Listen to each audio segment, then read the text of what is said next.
Hello, everybody. Welcome to another Dhamma meeting where we will discuss the Buddhist practices of charity, morality, and meditation. Anyone who is interested is welcome to join. We are waiting for our first participant.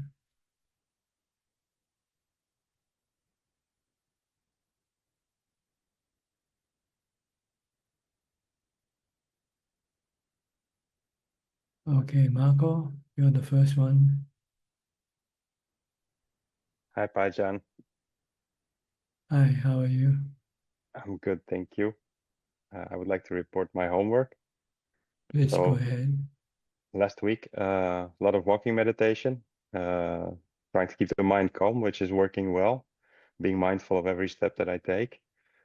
Also my overall mindfulness training, trying to be mindful whatever I'm doing. Also when I'm walking towards a coffee machine at work, talking to colleagues, trying to stay mindful. Noticing that during my meditation, I finally seem to have found a way to really calm the mind down and get the mind to align with the breathing. And I'm noticing that then I feel way more peaceful than before. So I think I'm on the right track. I feel a little bit less doubt, which is good. Um, so overall, yeah, it's been going well. I was in a situation last week where in the old days, I would look at the face of a woman. I was at a place where a woman went to get me to from a waiting room, and I realized that there was a positive feeling. So I kept looking down and observed my feelings, and and then it went away, and then I could just be professional like I'm supposed to. So I'm seeing a lot of benefits from the mindfulness training and trying to observe what the feelings are that are coming up, be it good or bad, but in any case, making sure that I'm not doing any unskillful actions. So all in all, I'm quite pleased. And I had one question for Pajan. So in the book Wisdom Develops Samadhi, um, I've been reading about the different types of wisdom cultivation, and I'm realizing that while I'm doing my walking meditation, I'm also reaching a certain peacefulness. And last week, I suddenly felt very emotional because I saw my own body and my lungs breathing in and out, and I was feeling that that was positive, but at the same time, I didn't want to dwell on it, so I kept going. But the feeling was very calm. Is that would that be the beginning of wisdom development, or is that just a figment of my imagination at that point? Because I'm watching so much Asupa recently to see the disgustingness of the body, that I'm also seeing that in front of me constantly when I'm walking on the street or when I'm at work seeing colleagues.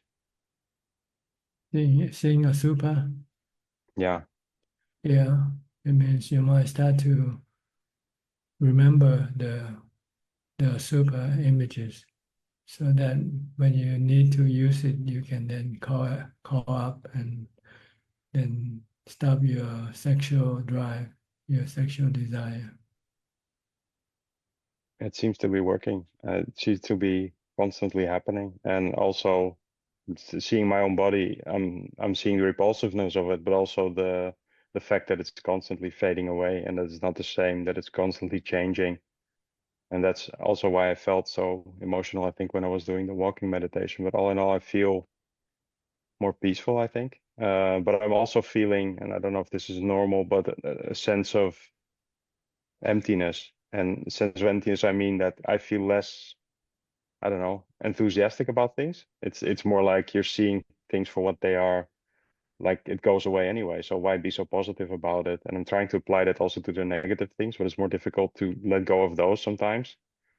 But when I'm sitting in the car, I'm in the past I could get really worked up about things that would happen at work and get it frustrated and stressed. And now I just kind of accept as it is and don't really see the use of being too extreme in my emotions about it, and just trying to let go, but also, yeah, just positive feelings. I know that everything goes away, and I don't know, it feels like everything becomes a little bit more, I think the word is gray, like more dull. I think you start to see the disillusion in yourself. That things are not really anything that worth going after. They are just temporary. They come and go, rise and cease. You cannot retain anything. So why go after them and get all stressed up and, or sad when you have to lose them? So this is a process of seeing things as they are, anicca, temporarily, uncontrollable, anatta. They come on their own, they go on their own. You might not be able to hold on to them forever. I think that's one of the things that I've been trying to contemplate as well about my wife, about my son, about my parents as well. It's like I know that everything will go away, that I can't keep everything as it is. And I know that the past, I want to forget a lot of things that happened in the past, but I've accepted that they've happened. And I feel more confident in what I'm doing now. And I feel good about that. And I was having a conversation with my wife about that as well, because soon she will be going to Thailand for a couple of weeks. And I know it will be a test for me to not be with her. But at the same time, I feel more confident. And why do I feel more confident? Because before it was not like I had the feeling I was doing bad things. I was feeling like, well, I'm not hurting anybody with my actions. And I feel that now my mindset has changed. Everything that I want, that I'm doing now, I want to do skillful and wholesome, because it's not just me. It has everything that I do has effect on everybody really around you. So do the skillful things, and I'm more aware of that, and that at the same time it gives a weird kind of confidence and peace, and I'm really appreciative of it, and at the same time I'm trying not to hold on to it, because I know last week we also had a little discussion about something, and I sense that I get my defensiveness back when we discuss certain topics, and I get frustrated because we discussed that last week as well. It's like, no, I want to make it clear how I'm thinking, and it's like, but I don't control that anyway, so I have to let go. I have to stand back and accept. And yeah, it's a process, but I'm liking the process as it's going, but at the same time I'm not holding on to it, because I know things that they won't stay as they are. It's going to get worse, it's going to get better. It is what it is. But that somehow gives more peace, I think. Yes, the more you let go, the more peaceful your mind becomes. So just let go, don't hang on to them, don't cling to them. You Yeah. cannot you cannot cling to them. When it's time for them to go, they just go. Yeah. And being a parent is difficult sometimes. I'm noticing that one of the things that makes me angry is my son, certain habits.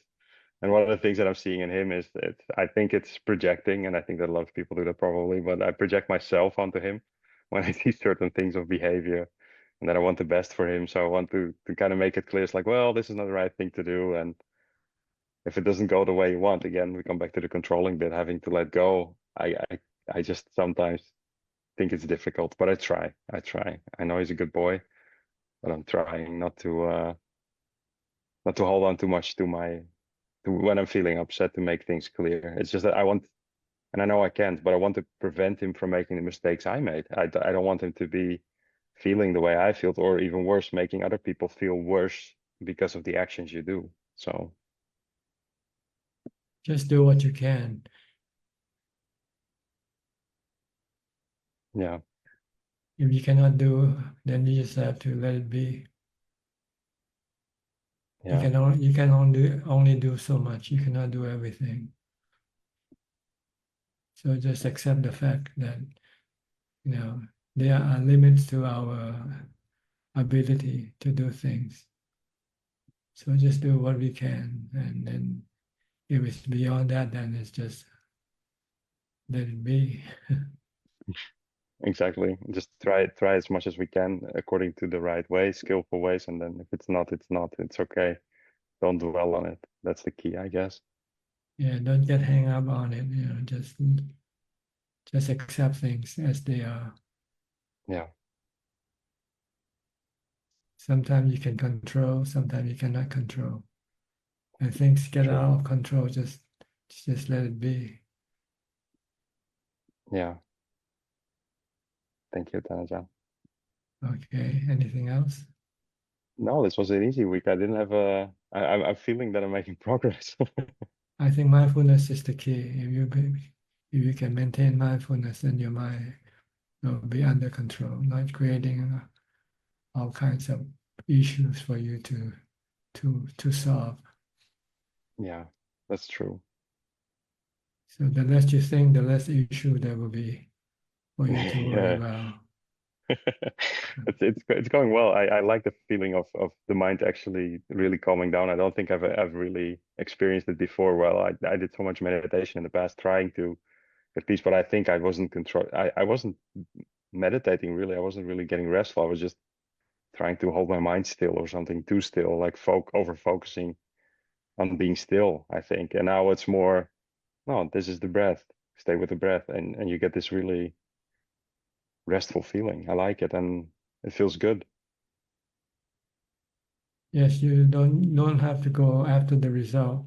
Go after the cause, the action that you have to do, what you have to Yeah. do, and then whatever will happen, it will happen. You know, if it doesn't happen, okay, it doesn't happen.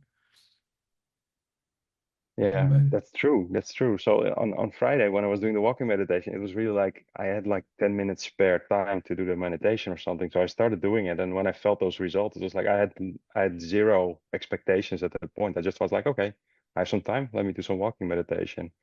And those are the best because there's no like no sneaky cravings, no feeling. Yeah, craving. no sneaky craving. Oh, maybe I get a Mhm. really good feeling this time. And that felt really good. So that Mhm. was kind of the proof, like, okay, you're focusing on the or not focusing, but you're doing the action for the action. You're doing the action for the action and not for the result. And that's it, I think. Mhm. Just do the action and then the result will come naturally. Yeah,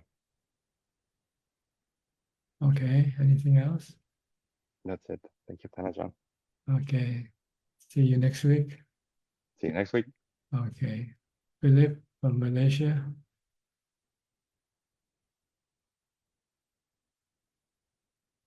Good evening, Tanjan. I'm just here to listen to everyone. I'm doing well. I'm continuing my practicing. Okay, next, Alvin also from Malaysia. Good evening, Tanajan. Namaskar, Tanajan. Tanajan, I've got a question. Normally, when we meditate, the pain started to arise. We will continue with our mindfulness of anapanasati, and then the pain will go away. I mean, normally it's like continue, just don't get disturbed by the pain. What about when we are in a very noisy, in a very quiet environment, suddenly it become really noisy? Do we move or we just continue with the breathing meditation, or do we move to somewhere else? What do you mean? The surrounding?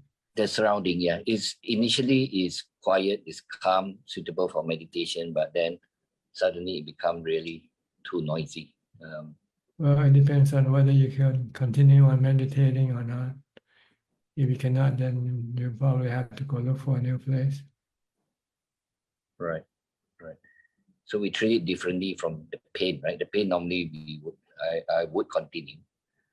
Well, see, the pain is something that we're gonna have to live with for the rest of our life.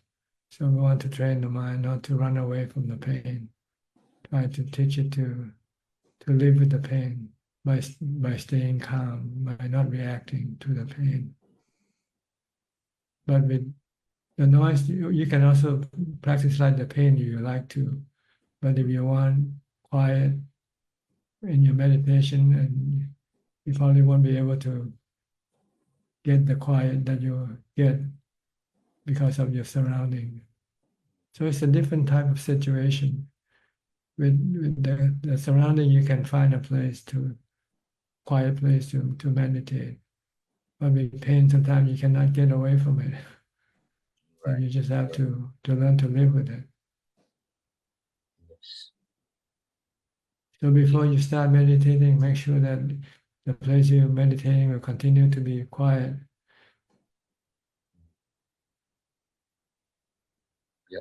Okay. Because sometimes you go to the temple, suddenly people turn up, Well, then you say it's time for you to stop meditating and do something else.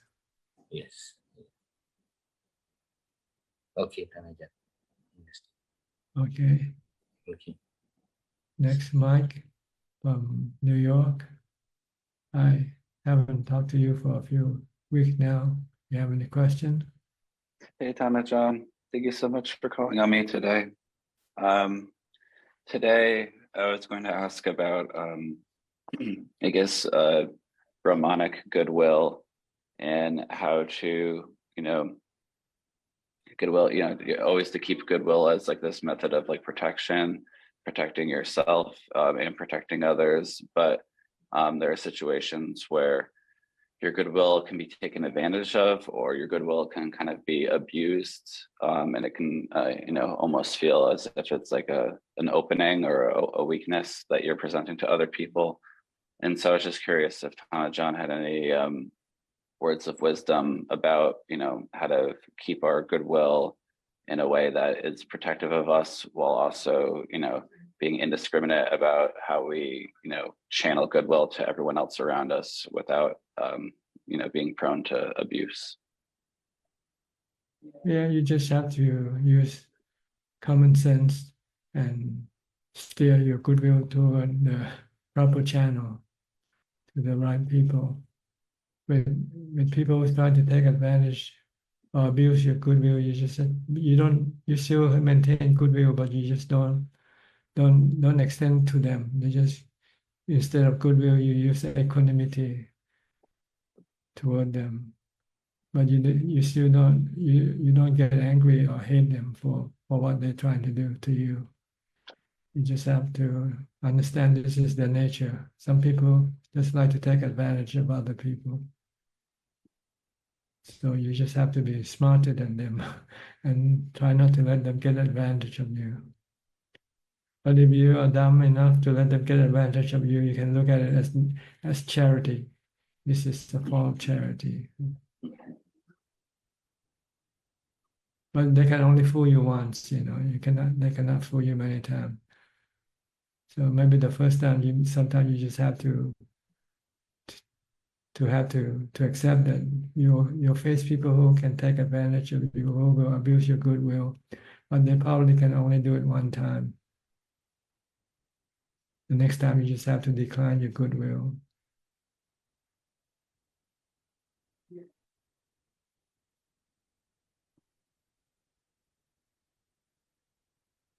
Is this the answer that you think you want?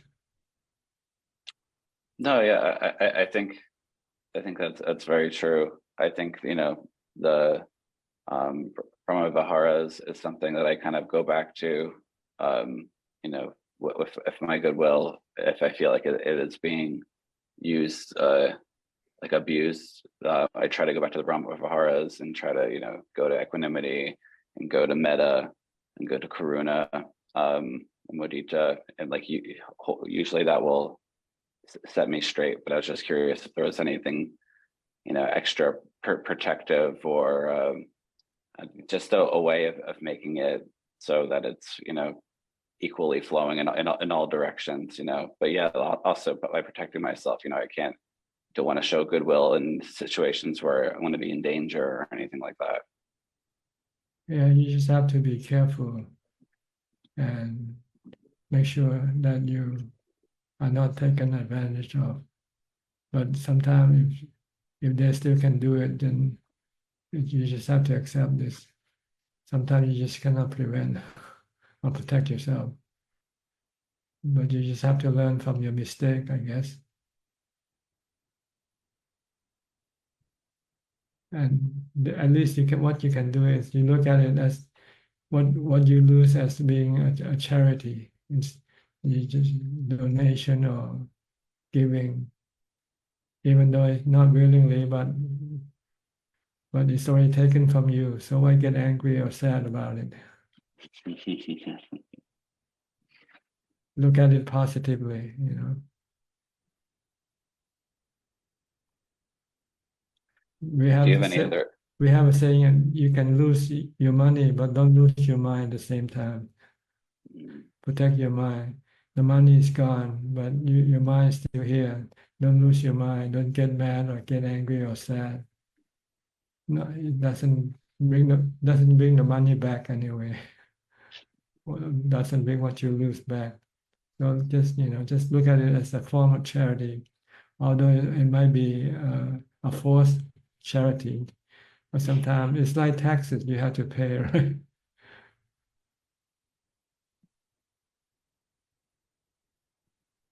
No, that's good. I wonder. I think that is like getting at it. It's like the anger. It's what kind of welled up in me, and that was something I didn't like about myself. And I thought it was just a challenge for me to go from feeling like I was looking out for everyone's interest, and then it turned into this thing where it was turned into an anger that was welling up in me. But meditation definitely helped, and yeah, like you said, equanimity and the four Brahma Viharas. Do you have any other tips for kind of dispelling the anger, or like cooling yourself down when a situation like that does arise? I loved the example of the money as charity, or losing things as charity as well. Yeah, you can forgive. Yeah. You say that this is their nature, this is the way they are, and you cannot change them. And by getting mad at them it's not good for you. You're hurting yourself when you're getting mad. So why get mad? Just let it be. Just forgive and forget, and move on.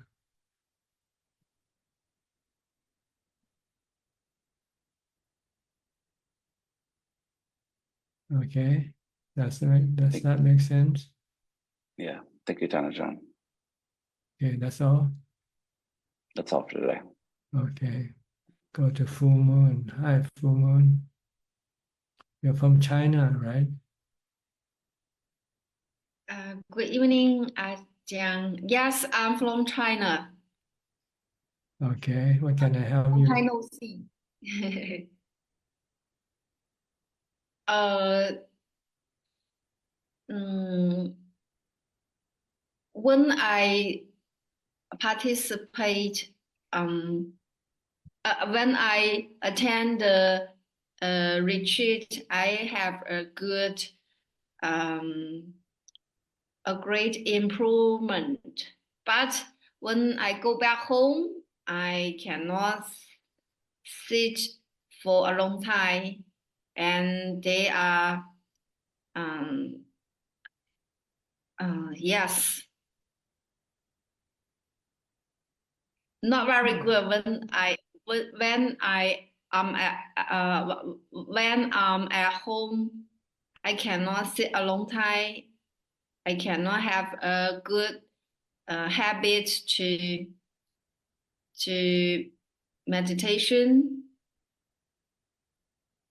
So I think I need to save more money, and then I can quit my job. Yes, you need to be in a retreat longer to advance in your practice. And the conditions at home are not conducive for your meditation practice. Yes. But now I have it. I don't have enough. I don't have enough merit or goodwill to achieve the dream. Yes, I need to work hard for it. Okay.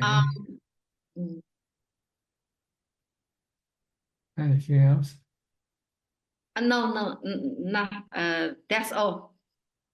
Thank you. Thank you. Okay, you're welcome. Next, Samanji from Sri Lanka. Any question tonight? Yes, yeah. Can you hear me? Yes, Yes, perfectly. I have 3 questions. Anajan, sometimes letting go of something seems easier said than done. Can we force ourselves to let go, or should we wait for it to come naturally?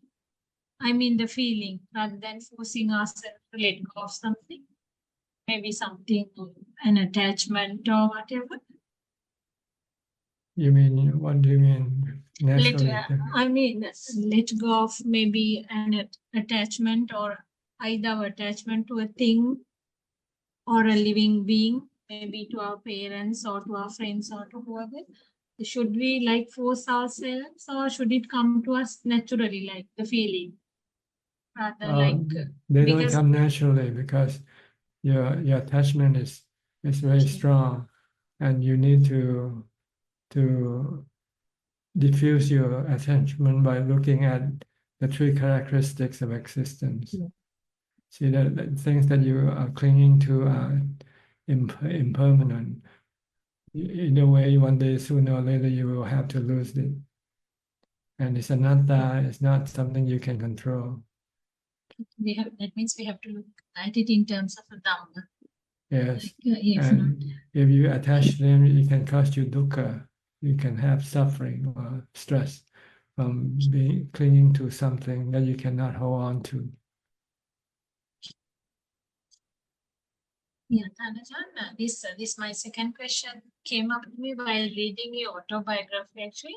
Well, I just want to know, when you were in university in California, or even as a child, did you ever feel that life was uncertain? Can you repeat the question? Yeah, this question is related to your autobiography. This actually came up while I was reading your autobiography.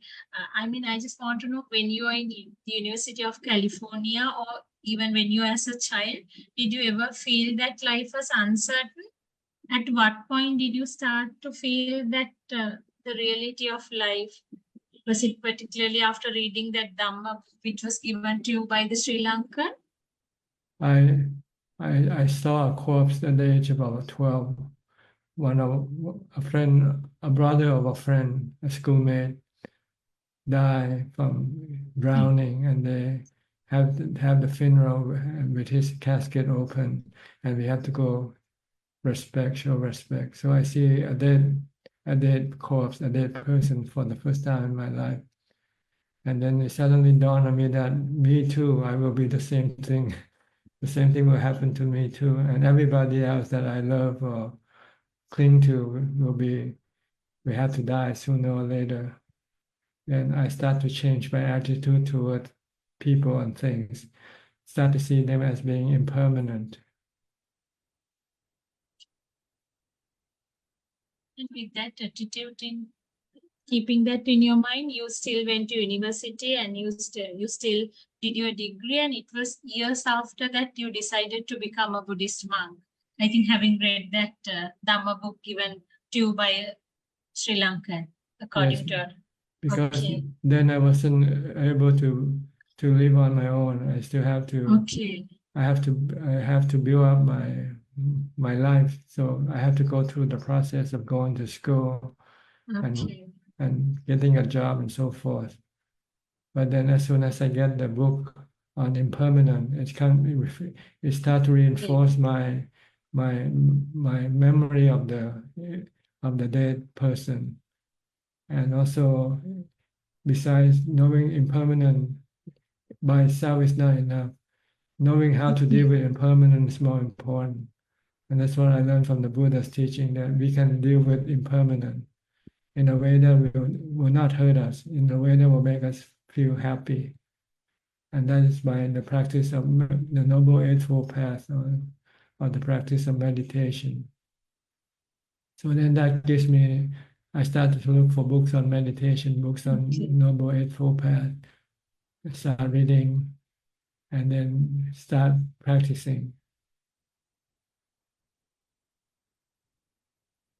Okay, Tanisha. Then I think your interest in the Dhamma could be a sansaric tendency that surfaced, right? Yeah, that's very interesting. What do you mean by Yeah. interest in Dhamma is samsara? It's must be from your, you must have got it from your past birth. maybe. Probably, yes. I might have, Yes. might have seen a lot of death before and have contemplated on death a lot before. So I wasn't surprised or sad when I saw a dead person. Instead of being afraid or anything, I start to expand my perception of death toward all other people, to everybody that I know. Maybe this is something I've been taught to do in my previous life. Ajahn, thank you so much for that answer. And my next question is, how does the mindset of an arhat differ from that of an anagami? I think an anagami still has attachments like lust, while an arhat has completely eliminated all such defilements. Am I correct? No, an anagami has completely get rid of his attachment to the body. He doesn't have any more sexual attraction toward the body. He doesn't cling to the body. He doesn't care for the body anymore. As far as the body is concerned, it means nothing to an anagami. But an anagami still have attachment toward his own mental states, his emotion and his feelings, that he yet has to know how to deal with them. But he doesn't have any lust towards another. Right, no more sexual lust toward No more sexual. to a human body, to a body, a physical body. But you said he's still attached to his own emotions or feelings. Yeah, yes, his mental state, which you. For example, feeling like when you sometimes you have good days, sometimes you have bad days. Your mood and emotion change from day to day, from good to bad, from bad to good, and you don't know how yet to. Your defilement wants you to try to make the mental states good all the time, but then this can cause you more stress by trying to force something that you cannot control. So you still have to apply the same characteristics of existence toward your mental state, like you did with the body. And accept that your mental state is impermanent, keep changing. Your mental state is anatta, not under your control. So the only thing you can do is not to react to them. Just let them be. When you do that, then the mental state doesn't bother you. Because you can take them both. Take the good states as well as the bad states as they come. Okay. That means he's not attached to any outside element other than in himself, outside persons or things. He's not attached, but he has some attachment to his own feelings and emotions. Yes, but he also sees that there's no self in himself anymore. Self is just a fragment of the mind's imagination, fictionalized thing created by the mind. Because when your mind stops thinking, the feeling of a self disappears. It's only appear when you start to think of yourself, think of me, think of I, my, and myself. When you stop thinking, then this me, I, my, and myself just disappear. All you have there is just the knowing. And then you see, oh, the true nature of the mind is just merely knowing. And the self comes from the thinking, which come and go. You stop thinking, the self disappear. You start thinking, the self come back again. So you retrain your mind to act as a knower, not as a self, as an observer. Just merely know things as they come and go. No need to react to anything. No need to claim anything that to belong to you, because nothing you claim can belong to you anyway. My next question is, can a person who claims to be a Sotapanna have preferences for certain foods? For example, I mean, if they consume meat, can they be particular about it? Would this be consistent with being a Sotapanna? Not really. A Sotamana only deal with his body, his attachment to the body, in terms of aging, sickness, and death. Sotapanna can let go of this attachment. He cannot still be true. He can accept old age, he can accept sickness, and he can accept death, because this is part of the body's nature that you cannot do anything about. Try to change it, it will only cause you suffering, cause the mind suffering. So by accepting it, then there will be no suffering in the mind when the body get old, get sick, or die. So he or she cannot be choosy about what he eats. Oh. Well, this is secondary, really. It's not so important. Usually, as a practitioner of meditation, you tend to take things as they come. Eat what what is available to you. Okay. So my last question is, in Buddhism, Ajahn, according to Buddhism, what consequences do politicians and public officials face if they misuse public money for personal gain, for their own benefits? It's stealing, so they're gonna have to be. So when they in the next life, they might have to be their property might be stolen, or the money might be stolen by other people. Okay, Ajahn, that's all for today. Thank you so much. Nice talking to you, Ajahn. Okay, you're welcome. Bring some more question next time. Okay. Okay, sure. All right.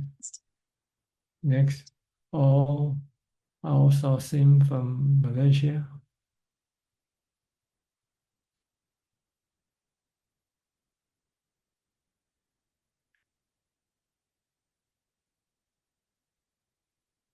Okay, now you can speak. Good evening, Ajahn. May I report my practice? Sure, go ahead. Last week, I joined the 9-day meditation retreat online, not in person. Then, just as Ajahn always say, mindfulness is the key. Yeah. So during the retreat, my mindfulness was very firm and very good. And then out of my expectation, when I go for sitting, my mind could focus on the tip of the nose very easily and went into samadhi very fast. Each time I meditate, I didn't expect it to happen. But after the retreat, I don't think my mindfulness is that strong anymore, because when I mingle with friends, talk, and then come back, then my mindfulness is not that good. Only during the retreat, I stay at home and isolation, then my mindfulness was very good. Now I have a craving for a retreat. It's a craving for retreat, a type of tanha. No, it is Dhamma. It's good craving. It's not bad craving. It doesn't cause suffering. It causes the cessation of suffering by craving for retreat. So it's not considered to be craving. It's considered to be Dhamma. Oh, I see.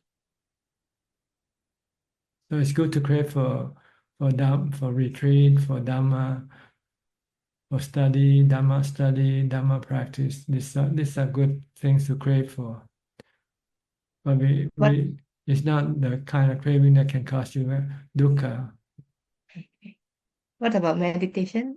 I have a craving for meditation. Yes, it's part of the path, and it's part of the Noble Eightfold Path. To crave for the path is good because it will lead you to the cessation of suffering. Okay. Okay. Those crave for more retreat, then if you don't crave for it, then you don't go back, see. So if you crave for something, then you go back to it. I will go for any retreat wherever available. I'll go for retreats. Yeah. Eventually, you want to spend all your life in retreat. You don't want to come back home because home is a noisy place. It's a confusing place. Right. Mm. When you go to retreat, you find peace and happiness. But when I did online also, it was very peaceful because my house is quiet also. Mhm. I did online retreat, the last retreat, 9 days I did online. It was good. Why Because don't you continue on your own? Because when I have schedule only I can follow. Without schedule, I cannot follow. That means you're craving for retreat is less than craving for friends and company. Ah. Craving for friends and company, this will lead you to suffering, because one day you're gonna lose your friend, right? And when you lose your friend, you'll feel sad. I only mingle with friends when I go for my exercise, group exercise. Other than that, if my friends invite me out to take lunch or go for shopping, I always decline. I don't go. I don't like to go out. So I Okay, prefer to good. stay at home. Yeah. Try to live alone, stay alone. Then you can spend more time practicing mindfulness and meditation. Yes. Okay, I think you know what to do. Sooner or I later, know. I know. you can see the difference between having company and being alone. Yeah. So I The, prefer the, not going out with friends. yeah, the I always impact, decline. the impact on your mind is different. I become very antisocial. Don't like to socialize at all. Okay, Okay. Thank you, Ajahn. you're welcome. Next, Kok Seng from Singapore.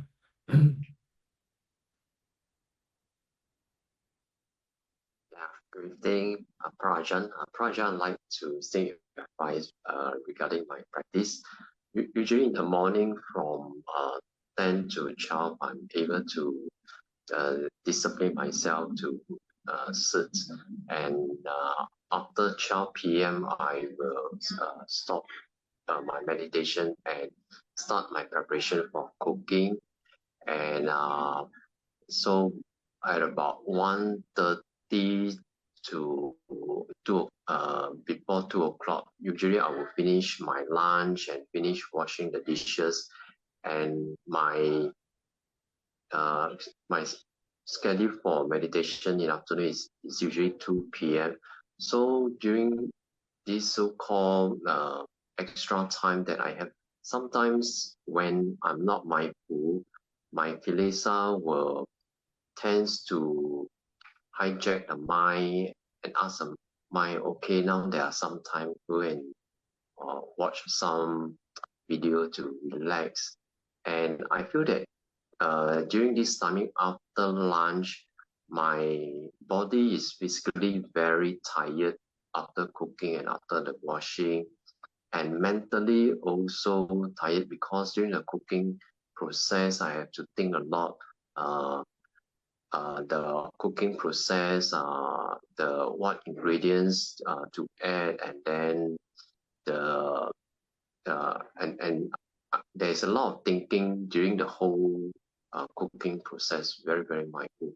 So physically and mentally, I'm very tired after the washing of the dishes, and I find that during this period, my mind can be weak because the mind and body may feel physically and mentally tired. So the mind may tends to wants to have something to fill up, and and that is when the craving, the kilesa will comes in to tell the mind to watch some videos to relax and so on. So my question, Prajan, so how do I teach my mind when when my mind is not mindful enough, and how do I prevent the kilesa from hijacking the mind in such a situation? Well, if you want to get result, you have to use drastic measure. And the measure that you should use is to skip the meal entirely. Don't eat for that time. Then you can spend time for doing mindfulness practice. But after my lunch, usually I will not take dinner. So I will need the food for sustenance of the body. Just eat once a day, and the rest of the day you won't get tired or sleepy from your cooking. If you eat 3 meals a day, then you spend a lot of time on just feeding your body, so you don't have time to feed your mind with mindfulness. So you have to sacrifice the physical comfort if you want to advance in your practice. The Buddha said, eat once a day is enough for the body. One meal a day. Because usually for breakfast will be something very, very light, just bread. Why don't you all eat the 3 meals at one time? It's like filling when you go to a gas station to fill in the fuel for your car, you just do it one time. Put in, fill up the tank once and for all. When do you have to separate it's the same thing as your stomach can take so much food a day. So just fill it up in one time. Okay, let me try to contemplate and see the let me consider over what Ajahn advised. Yes, all enlightened monks they practice by eating once a day. You call the Dhutanga, the Dhutanga practice. It's just once a day. It's enough to get by, to keep the body going. And you have a lot more time for your mindfulness practice and meditation, and less hindrance also. See? If you eat a lot, every time you finish eating, you feel sleepy. You want to go to sleep rather than meditate, or else doing some pleasure, some sensual pleasure, things like watching movies or something like that. You don't feel like working on your meditation practice. But if you're hungry or you're not really full, then your mind will be more alert, and you will want to do more mindfulness practice.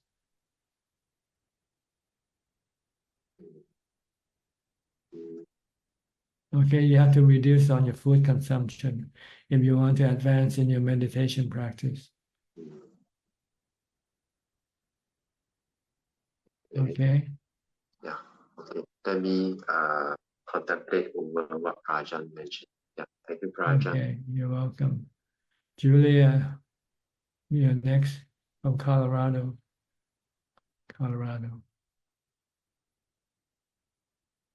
Hello, Pa Ajahn. Yes, how are you? Fine. Is Ajahn okay? Yes. Good.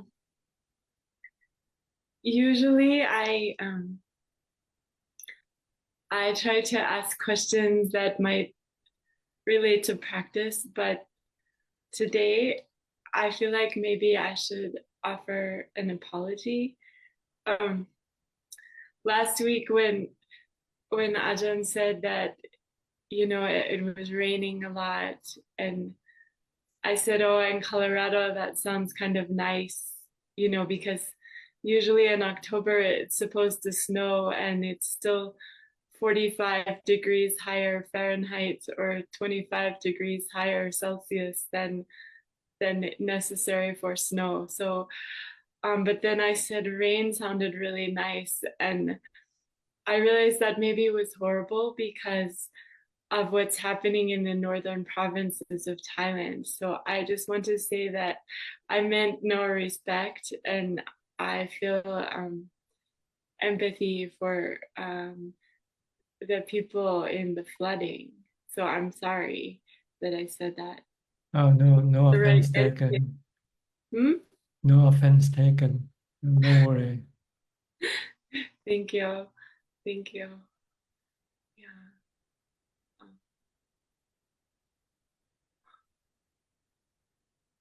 Sometimes I don't know the proper etiquette when there's it's a very international group. It's so lucky, but it's kind of new on this planet, and there are different ways of being polite, and also I don't know the ways so much of how monks are practicing to be polite. So I'll try to be more careful. Yeah. As long as you have metta, loving kindness, is enough. You know, this is the language this is the thing that we use to communicate with people. Is loving kindness. If you have loving kindness, you won't go wrong. Whatever you say or do, do it with loving kindness. Do it with metta. That's so beautiful. And now I feel like I don't need to ask practice advice because that's perfect. Maybe I'll just listen now. Okay. Anumodami. Sadhu. Next, Rohini from England.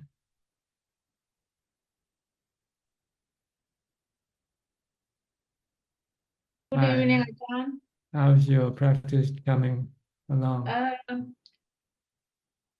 It's okay. Doing better now. And I just want to ask a question, Ajahn. In meditation, if I'm aware of every single breath, in and outgoing breath, say for an example, for an hour, does that mean that my mind hasn't wandered, or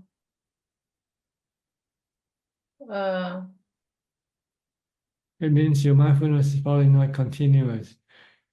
You have gaps in between your mindfulness, and your mind might wander away without you really knowing it. Without me knowing, and it must have wandered. Yes. Because if you have continuous mindfulness, you should enter into samadhi within 10 minutes or so, 5 or 10 minutes. I feel as, I was aware with every in and outgoing breath, but still the mind, I think, wandered. So just keep doing it then. Just don't worry. Just keep trying. So thank you. I just keep practicing Okay. Thank you, Ajahn. You're welcome. Next, Diana, Anjali. Namo Buddhaya, Ajahn Suchart. Can you hear me? Good morning. Yes, good morning to you. Yes. I was just listening to everyone, reflecting on my own practice, and with family life, it's we try our best. Like yesterday, we took the day. It was Thanksgiving here, so that the Monday was off. So we took the day, my daughter and myself, and we went walking out in nature, tried to do practice walking meditation more, and listening to some Dhamma talk. Some struggling is still there with my mother. I last time we went to see her, wasn't feeling well, so I I couldn't do the, I couldn't really put myself away in terms of like just focusing on serving her because I wasn't feeling well. So I had to do some things for myself. And then the conflicting needs kind of, just overpowering feelings came up with like frustration and like I had to leave to go somewhere on time. And there wasn't any Buddha or breath available at that moment, so I guess the mindfulness wasn't there. Then I tried to, it's a difficult situation because she's aging, but she's not looking like she's aged. So it's kind of it's easy for me to forget, to be compassionate and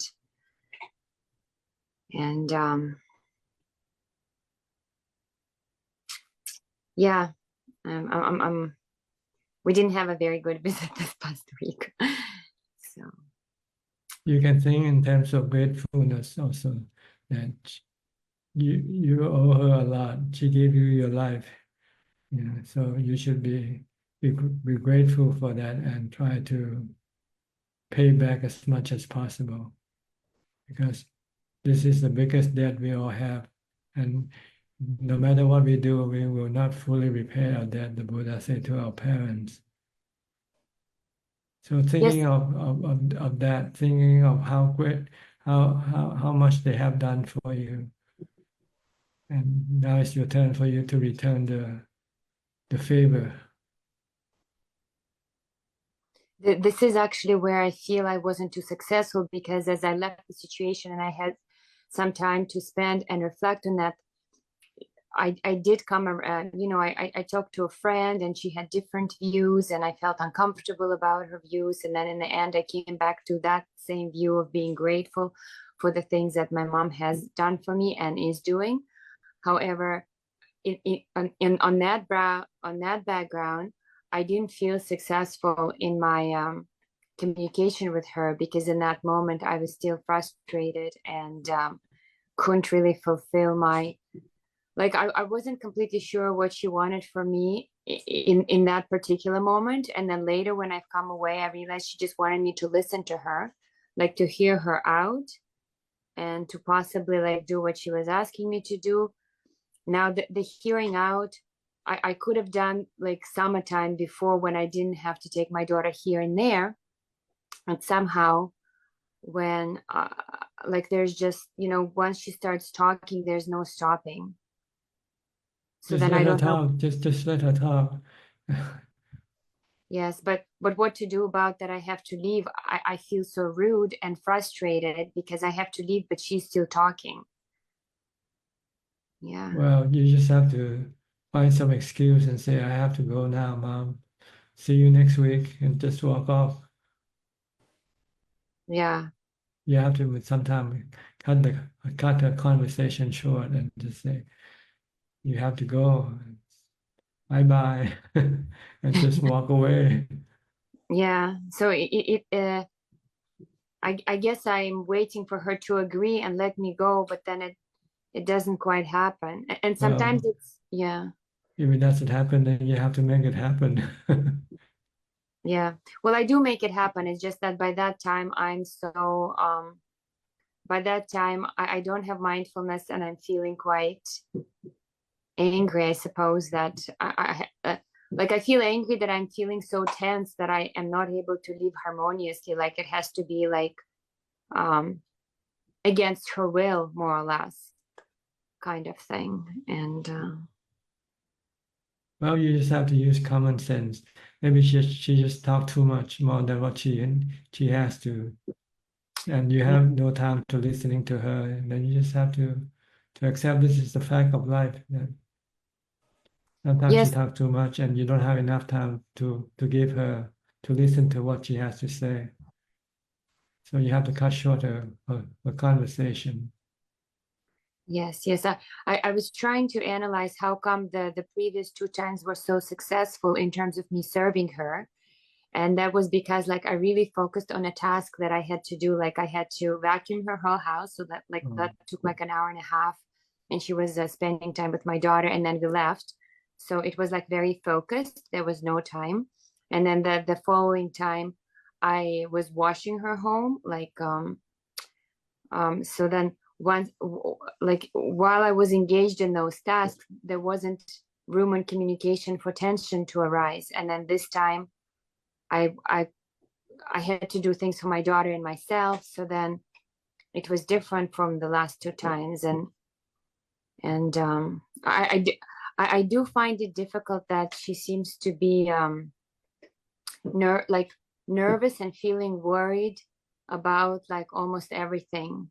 It's tricky, because then when I'm feeling well, I can like, oh yes, like, you know, I can arrive at some point of easing things for her. But then when my mind is thinking about like, you know, going to the bank and getting the groceries and like all those worldly things, there seems to be I seem to have like no emotional capacity to like, because I'm on one track, and then if I switch tracks, that means I won't get things done, which means I basically just means it's cutting into my practice time. That's what it's all about. Because then I end up with no practice time, like for Dhamma and sitting. Well, you should have to decide what you want to do more, your own practice or help your mother.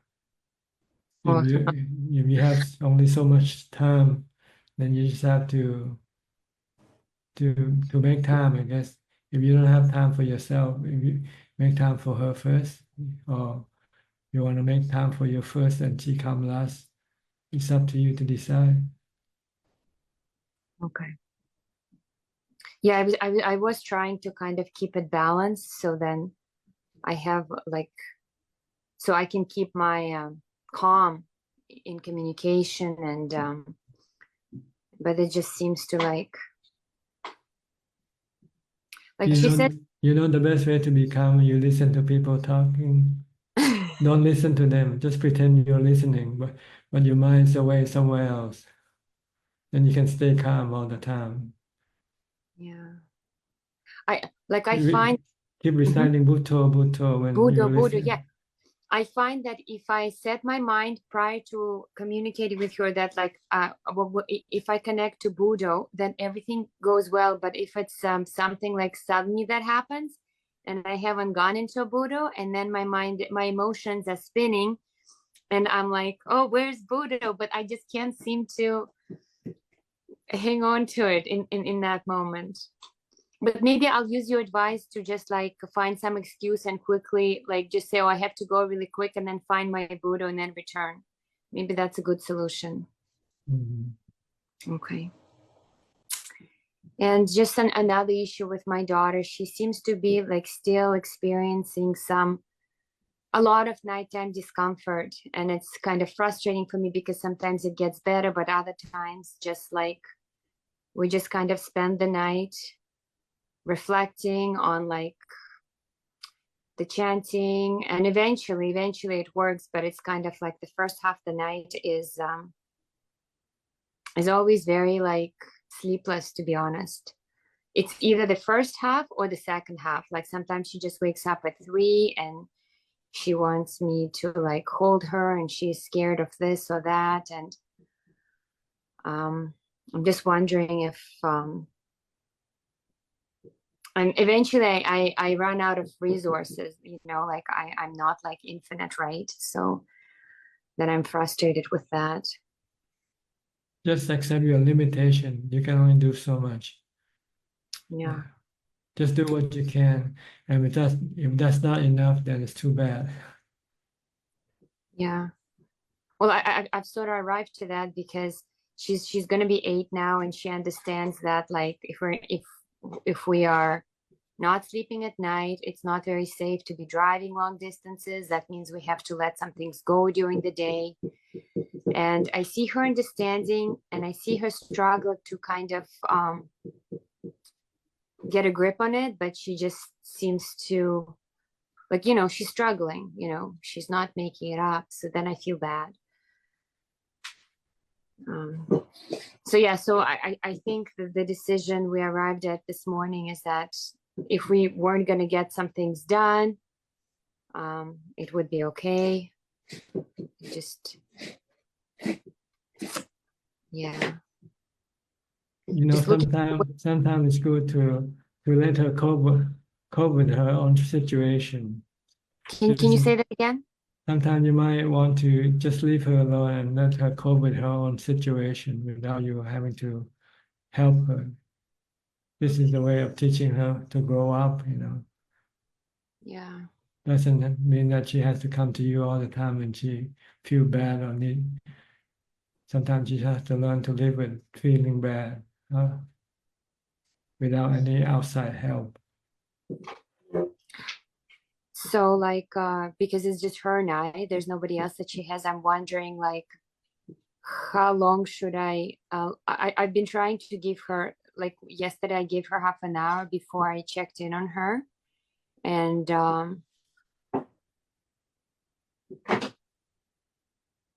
then eventually things wound down. But what about like, sometimes it takes like 3 hours before she comes around. I'm just wondering if it's too long. Yeah. Okay. I'll keep experimenting with that, I guess. Yes. Because she's shown me her anger more since I haven't come to her rescue. And it seems that it's not something that I It's can okay. Let you get angry.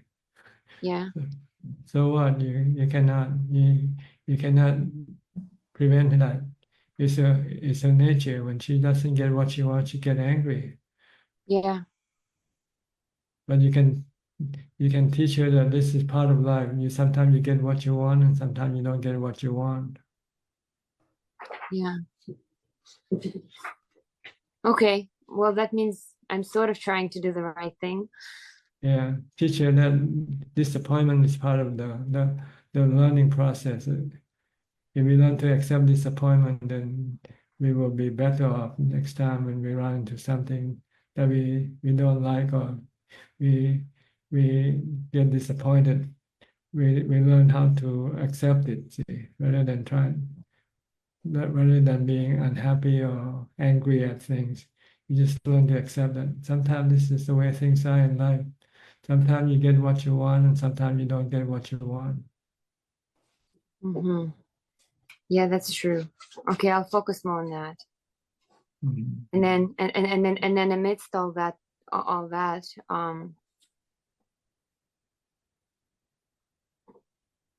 yeah, I guess I'm sitting like maybe every other day, and it always makes me feel happy when I get to my practice, and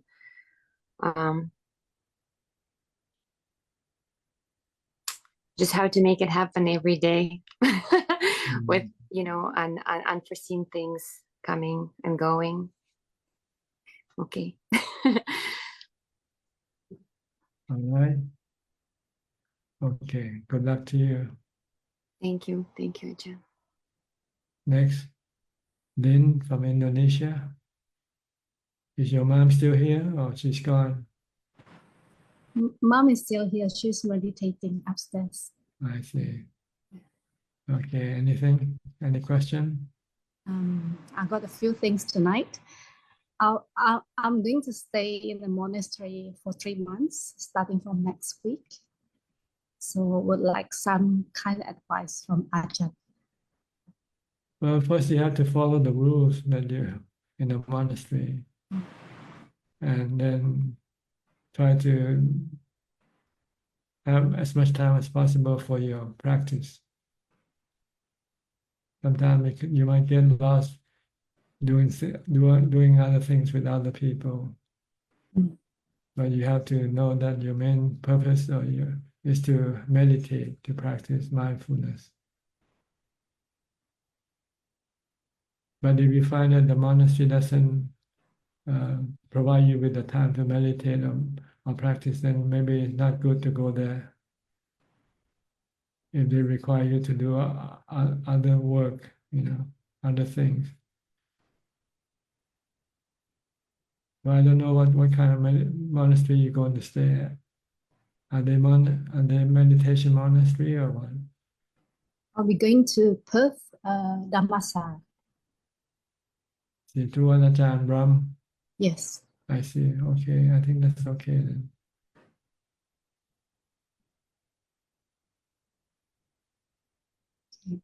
Try to mingle as little as possible. Mingling or socializing is not good for meditation. But sometimes you have to do some as a matter of courtesy. Yes.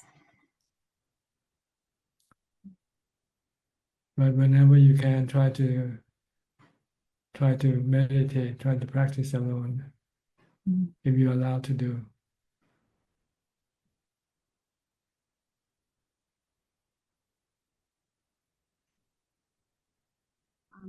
I've brought 3 books from Wat Yan last time when I traveled to Ajahn monastery. I finished reading those books and I found that they are very good. So is that okay if I donate those books to the library of this monastery? It's your book now. You can do whatever you want with them. Okay. And lastly, just like to thank Ajahn for all the teachings and kindness, and also to admin for having me here and everybody in here. So, okay, you're welcome. I'll try to be online if I could, because there would be time difference, and I don't know how it will go. So okay. Yeah. All right. Yeah. Thank you very much, Ajahn. Good luck to you. Thank you. Next, Nita from California. I saw Saket came in earlier. He's gone now. He left.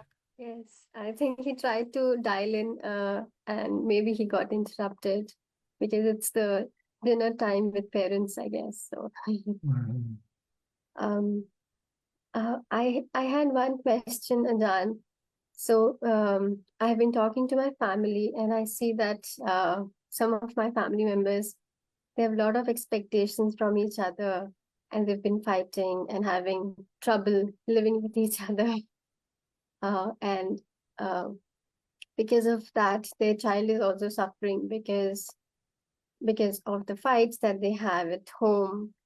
I tried to calm them down. I tried to tell them life is short, and I tried to talk to them about Dhamma, whatever I could, but they are not open to listening. They are deluded and I see them suffering a lot. But I was thinking if Ajahn can guide me on how to handle this skillfully, how if there is at all, if there is a way, if I can help them. Well, help them if they want your help, but if they don't want your help, then you have to stop. It feels like they do need help, but when I try to help them, it means they don't want to. They don't want you to help them. It's difficult because in a way, I feel that I am also suffering because I feel helpless and yeah.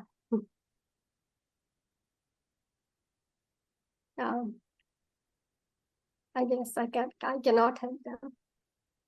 Yes, you cannot force something they don't like upon them. If they don't like it, then you have to stop.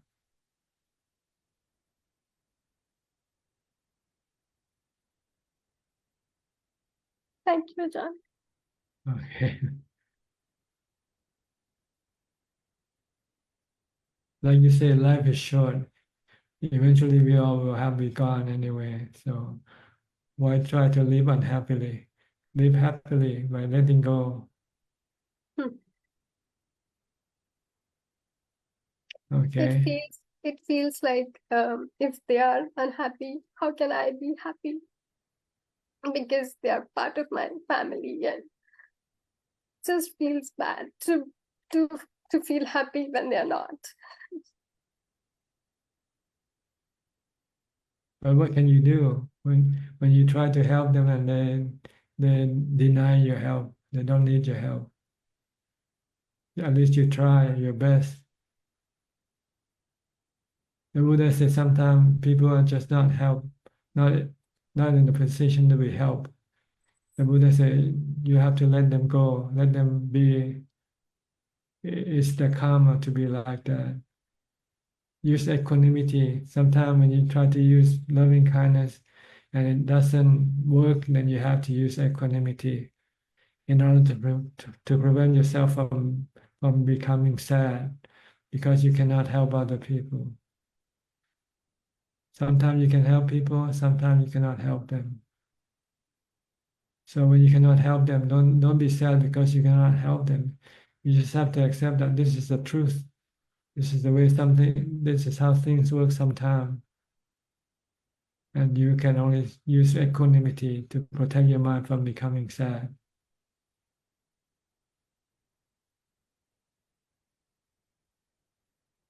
The Buddha said you should recite the word. We have our own karma. We have to be whatever our karma make us to be. So people are made up by their own karma. Sometimes you cannot change them. Like they are apples, you cannot change them into oranges.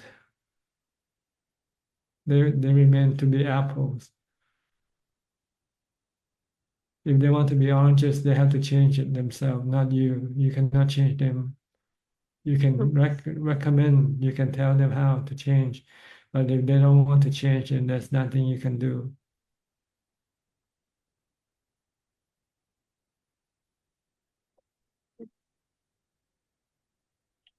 Okay, Thank you, Franklin. you're welcome.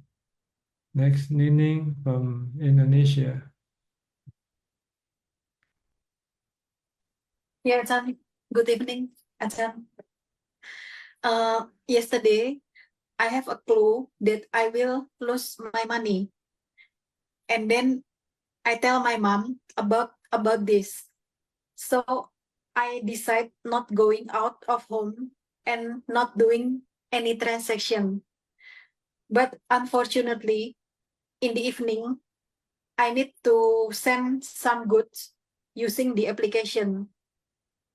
And unfortunately, the driver breaking the products and I lost almost 1 million rupiah. When this happened, I just calm and not react. Like Ajahn said to Mike just now that my money is gone, but my mind is here. In the previous, if I have that kind of clue, I will do few action to cancel that bad karma. For example, I start my morning by transfer some money for charity and do the tradition ritual, which is putting some stick in a tissue and pour with some salt and bury them in the yard. So my question is, if I cancel my vision, the vision of bad karma that will happen to me, does it against Dhamma? You cannot prevent the consequence of the karma that will happen to you. When it's time for it to come, it will come. Regardless of whatever you do, you cannot stop that from coming. Yeah. That's why in this case, I'm not pretty sure. Does the vision tell me to cancel the unexpected event or to prepare my mind to accept everything? Because when I get the good clue, that good thing happened to me flawlessly. That happened to me flawlessly. If I get the good clue, never fail. But if the bad clue, I'm thinking of sometimes I also have vision the bad thing will happen to my friend. So I just let it happen, or I can do some effort for example, do meditation or do some good deeds and for her or for him like that? You can try to do it, but be ready to accept if it doesn't work. Yeah. But in the previous Ajahn, when I get the bad clue and then I do some good deeds, yeah, for example, meditation, and then I transfer money for donation charity like that, and then I did the tradition that put some stick and bury them in the yard. That bad thing will not happen. But yesterday, I don't want to do it anymore. I just want to see what will happen. And then that bad thing happened to me, but I don't react and I don't feel any loss or anything. I just that this is the clue, just like that.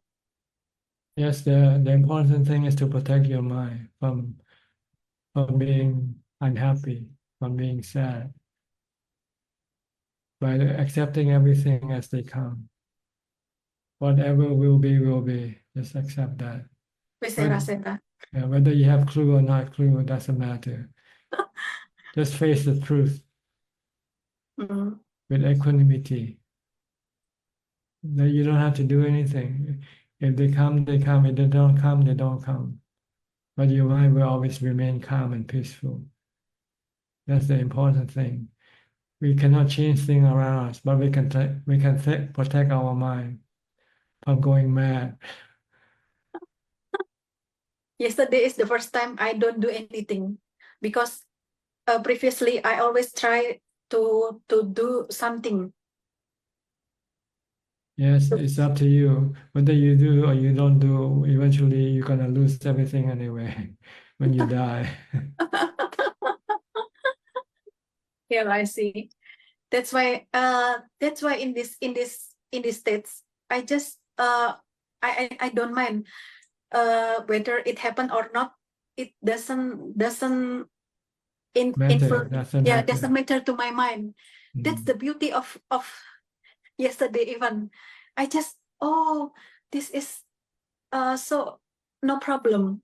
Anything can happen to me because it's the same. I don't feel any loss anymore like that.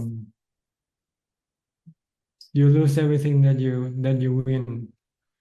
Whatever you win, you'll lose it one day. Yeah. Because we all come, we come empty-handed, and when we go empty-handed. We don't take anything with us. We didn't take anything with us when we came, and we won't take anything with us when we go. Our mind, we leave everything behind. So why become unhappy? Because this is the fact that will happen. Yeah. That's why thank you for the teaching, because I feel the benefit of listening to Ajahn teaching and reading all of the question and answer in Facebook, because it changed the way I think. Yeah, you have to think of everything as anicca. The Buddha said everything is anicca. Everything is impermanent. Everything is anatta. Doesn't belong to us. Belong to nature. Yes. So we cannot take anything with us when we go. Yeah. But we can take peace of mind with us when we go. If we let go of everything else. And everything becomes so easy in this life. Yes, we make it hard on our own because of our delusion, thinking that we can keep everything that we have. So we work so hard trying to protect things that we have, not wanting to lose them. But we forget that in the end we're gonna lose them anyway. Yeah. Right? Right. Okay. Thank you, Ajahn. Thank you. You're welcome. Next, Aparachita from Dubai. You're back from Thailand. Good evening, Prajan. Yes, I'm back from Thailand, and it was wonderful to see you and visit your monastery, and just it was lovely. Happy to And see you too. yes, and much as it was a very interesting experience. So much as there were so many blessings, I realized taking a group is very difficult. People are very different. Like Yes. some people love it, and some people were like kind of like, oh, we don't want to do this. We want to go out and have fun. And it was a very challenging situation for me to be in. And so, of course, I made sure they also had fun because I didn't want them to be upset. But a part of me finds it so difficult, like to be in that spot. Like some people are really moved and some people have a totally different reaction. And you do say that apples are apples, oranges are oranges, but I still get that knot. How can I get over this? Well, you have to accept the fact that you can please some people some of the time, but you cannot please all people all of the time. That's the problem. Yeah. Yes, my people-pleasing problem. That's the Yeah, problem. that's right. Yes. So I have to live with that. It's like, okay, just Yeah. let it go. Yeah, Okay. don't expect anything. Don't expect them to be happy. You know, they come on their own. You didn't force them to come with you. So if they No. come, then they just have to accept your leadership. Yes. Yes, you understand exactly what you're saying. Yes. Yes, that was a challenge. So yes, I guess a part of me has to just say, okay, I didn't succeed according to them, but I did my best, and that's about it. I think this might be a lesson for you that next time you probably don't want to do it again. You're right. I think I'll take my own journeys and let people come who wants to come. Yes, Yeah, that's true. better. Let them I come think that's better. if they like to. Don't Yeah. try to sell the idea to them, you know. Yes. And I didn't want to do it like a selling idea at all. I wanted to do it like I said, this is just, but still, I guess it's that responsibility, and I guess I shouldn't take it unnecessarily. Yes. But thank you. It was so lovely, and you gave us the books, and it's very nice to have that book with me. Okay, you're welcome. Yes. And we took some cute photos of the dogs and the beautiful young children who come and nicely put the towels. That was so beautiful to see.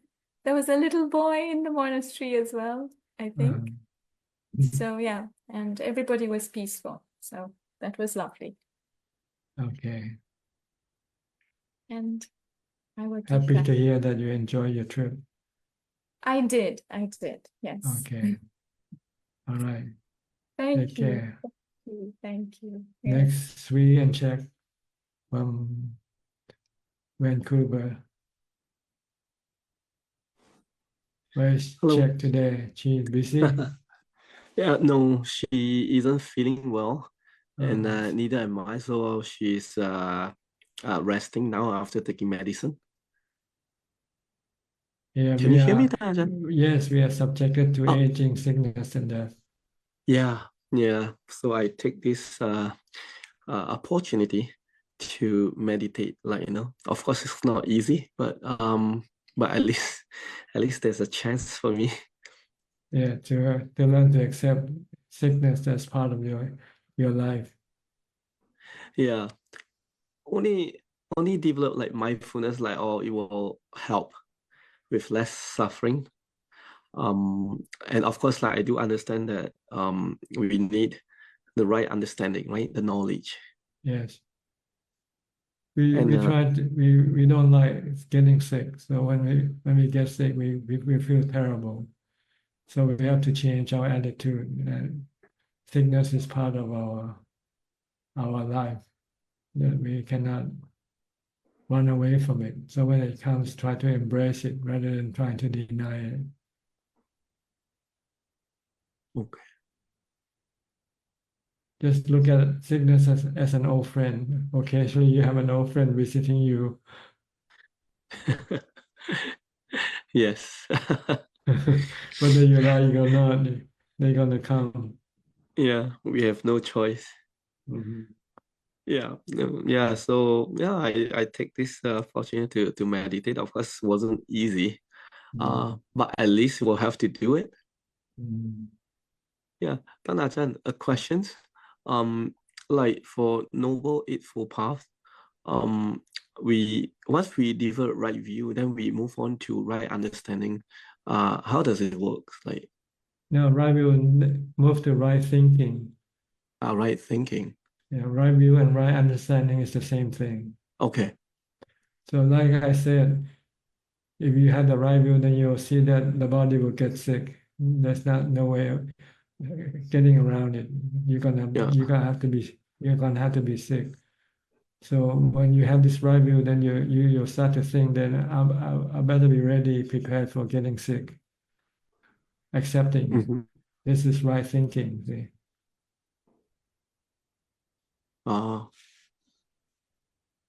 Teaching the mind to accept getting sick. This is right thinking. I will be sick one day, sooner or later. I cannot run away from it. So I have to learn to accept it. That's it. If I don't want to have any sadness or stress, then I just have to accept it. This is thinking, teaching your mind to accept things as because this is what will happen. It is the truth. Accept the truth of life. Oh.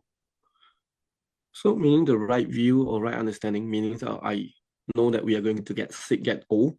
Yes, so you have to teach your mind. You have to think, I have to be ready to get old. I have to be ready to get sick. I have to be ready to die. And that is the next noble truth. Yeah, by thinking, by teaching your mind to accept. By teaching, okay. Thinking is teaching your mind. See?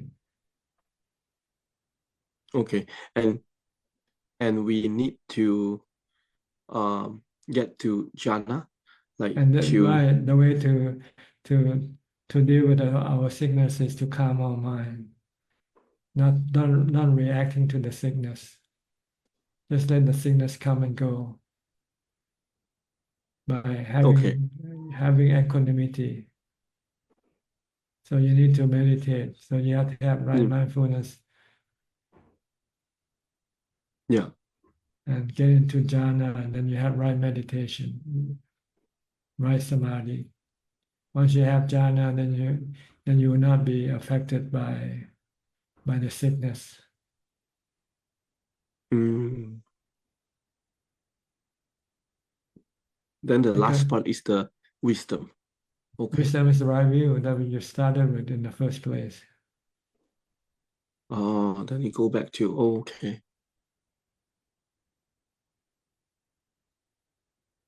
And then those right speech, right livelihood, right action, those are the precept.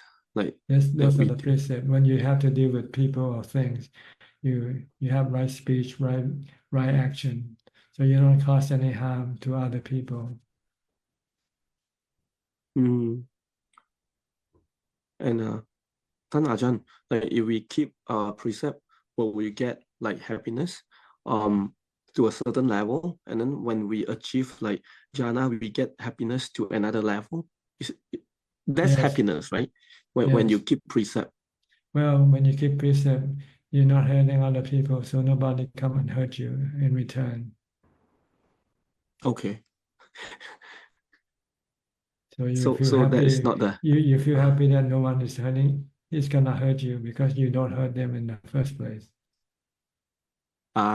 But when you hurt someone, when you're hurting somebody, you know you don't feel good because you know you might be retaliated from your action.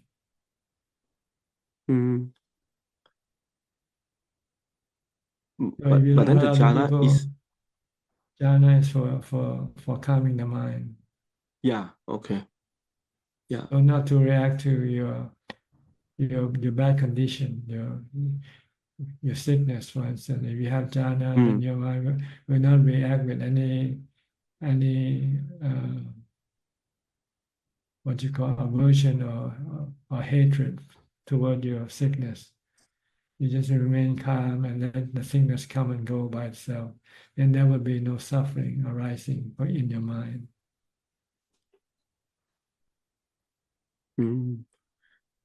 Yeah, I can see I have a desire to make the body gets better. So that is the desire. And desire, kinda craving, yeah, craving for being, craving to get well. And when you don't get well yet, then you become unhappy. yeah. Yeah, But the mind struggle. if you don't have the craving for the body to get well, just leave it alone. Then you don't feel bad. You just remain calm and peaceful, and let the body heal itself. Sooner or later, the sickness will go away. But if it doesn't go away, it doesn't matter either. You can take it both ways. Whether they're here or whether they are gone, your mind remain calm, not reacting.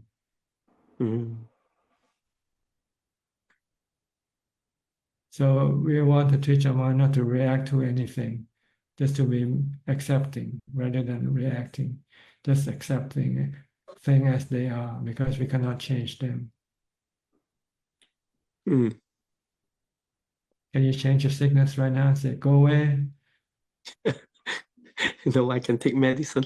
like changing your clothes. You don't like this set of clothes, you change into a set of new clothes. You cannot do that with sickness. You have to wait for the process to change itself. And sometimes some sickness don't go away. They stay with you forever. What you gonna do? Yeah, I mean, yeah, you're right. Like, struggling. If you try Right, to that's right. if you want to change it and you cannot change it, then you get frustration, right? Yeah, But yeah. if you accept it, then you don't get any frustration. You just accept things as they are. Yeah. I mean, it's true. Yeah, I get frustrated. Oh, I want it to get better, but then I move my mind back to like keep reciting Buddha. And then you like, feel better. Then you feel better. yeah, After you, back and forth. Yeah. Then you have to use wisdom. So you have to use right view. Okay. The body is subjected to sickness, and there's nothing you can do or anything about it when it happens. You just have to wait for it to go away. And if it doesn't go away, then you just have to learn to live with it. That's all. Because some sickness might not go away.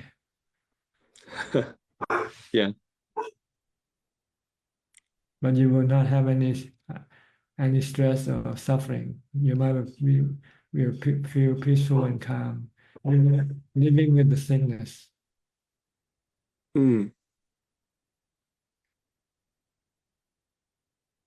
Okay. So thank you, Ajahn. What? That's so eventually we'll have to contemplate. One is the sickness, and then old age, and then death. And accept them all, embrace them rather than try to deny them. Our denial is causing us suffering. See? But our acceptance will get rid of the suffering.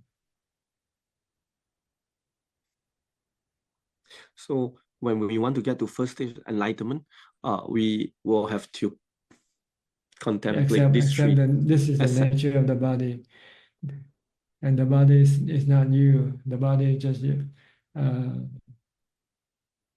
a formation of the four elements.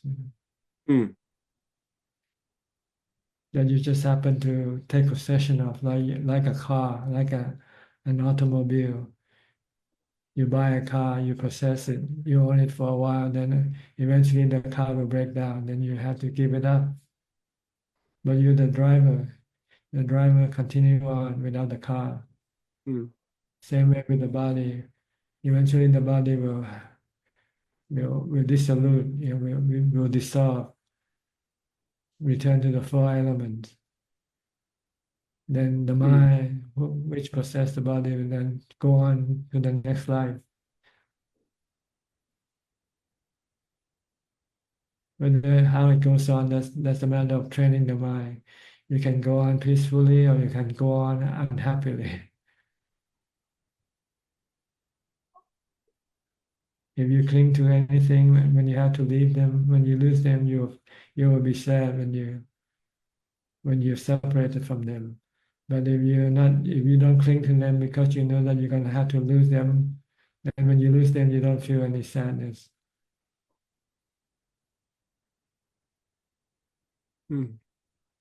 No suffering if no attachment. Suffering comes from attachment to the things that you have to lose.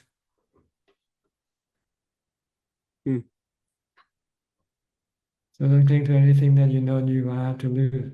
Even your body, right? You're gonna have to lose your body one day. Yes. Okay, don't cling to it. Let it go.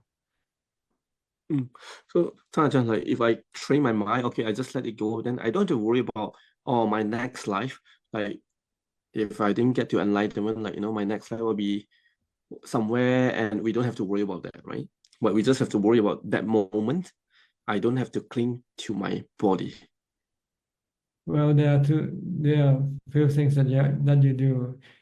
The main goal is not to cling to your body.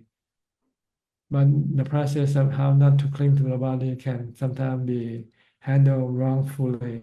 Like if you're trying to break the precept, for instance, doing bad karma to protect, you have to also be mindful of your action. Whatever you do, because your action can cause your rebirth to be good or bad. But your main goal is to be able to let go of your attachment to your body. But that is harder than keeping the precepts. Yeah. So in case you cannot yet let go of your attachment to your body, when your body die, you will have suffering when you die. And then you go on to the next life, depending on the good or bad karma that you perform in this lifetime. So you want to go to a happy state, then do good karma more than bad karma. If you do more bad karma than good karma, then you will have to go to a miserable state. Yeah, that's the Noble Eightfold Path. Yeah, there are two goals. The main goal is to stop rebirth. If you can stop rebirth, then your good or bad karma will not take effect once you have no rebirth anymore. But if you haven't yet reached that point, then you have to be under the influence of your good or bad karma. If you have to be reborn again, then your good or bad karma will be the influencer of your life, your next life. Whether you have a better life or a worse life depends on your good or bad karma that you do in this lifetime. But once you stop rebirth, then the good or bad karma doesn't matter anymore, because it cannot take effect, because there is no rebirth.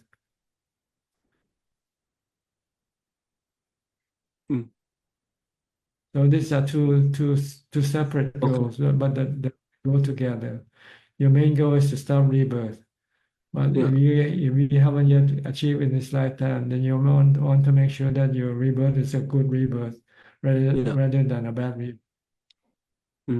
So you need to do more good karma than bad karma to guarantee that you have a better rebirth. Okay. And Ajahn, if a good rebirth, like if I still want to kind of have a chance to learn Dhamma, like what kind of karma that we have to do? Like because the next life. Practice the Dhamma right now, until you become a Sotapanna. Then it will be inbred in your mind forever, which no matter where you go, where you're born, you will continue on with your Dhamma practice. Mm. Develop sati and keep the precept. Yeah, and reach the first stage of enlightenment. And once you have that, then the Dhamma is installed in your mind, like in the computer. You have a program, before you can use it, you have to install it in the computer, right? Yes. Okay, the Dhamma is like that. The Dhamma is like a program. So if you want the Dhamma to work in your mind, you have to install it. And the process of installation is becoming enlightened. Mm. Once you reach the first stage of enlightenment, it means you have installed the application in the software in your mind. So it goes with your mind into the next life. If you haven't yet reached the Nibbana, the end of rebirth, but you will have the Dhamma with you, and you will be practicing the Dhamma Okay. without anybody telling you to do. You will do it naturally. Oh, yeah. Okay. So you have to Yeah. follow the Eightfold Path. Right action, right speech is good karma. See, for you do good karma. In case you haven't yet reached the end of rebirth, then your good karma will give you better rebirth, good rebirth the next time. Okay. And then you try to teach your mind to have the wisdom to see the three characteristics of existence. See that the body is not yourself. See that the body is anicca, temporarily subjected to aging, sickness, and death. And try to let go of your attachment to your body. Mm.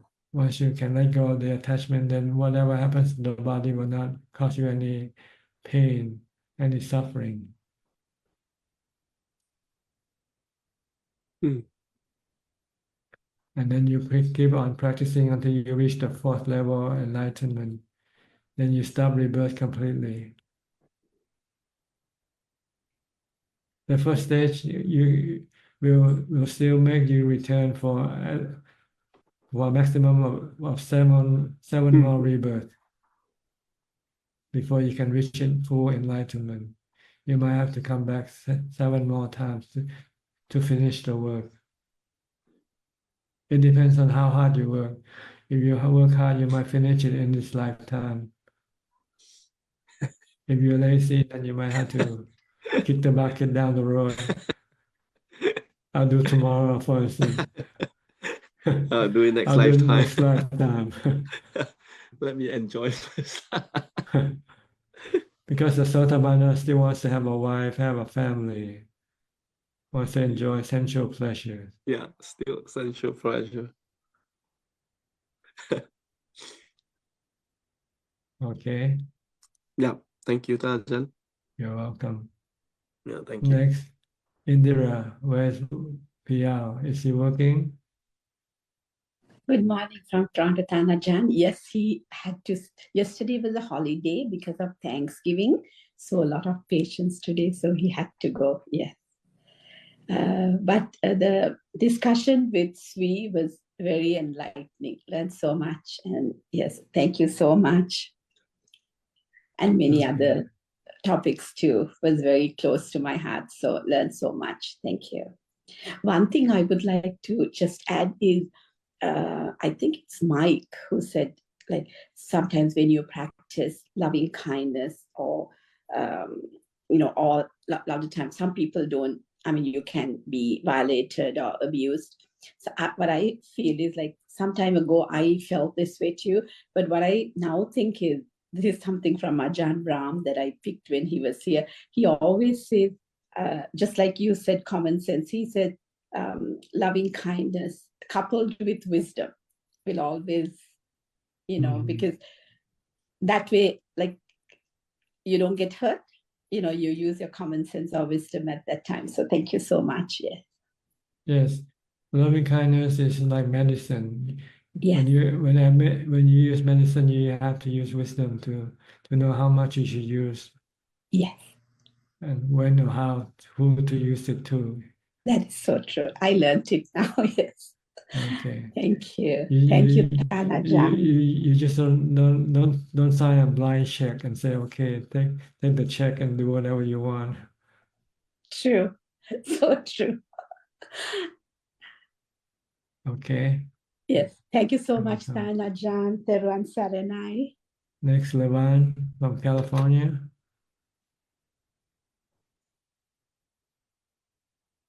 Hi, Ajahn. I do have questions today. I just want to understand why is it such a natural instinct for the eyes to look at beautiful things? And for me, it's like could be like beautiful scenery or like beautiful architectures, and I just admire those and say, oh wow, this is so much creativity. And it just happens so naturally. Sometimes looking at paintings and stuff.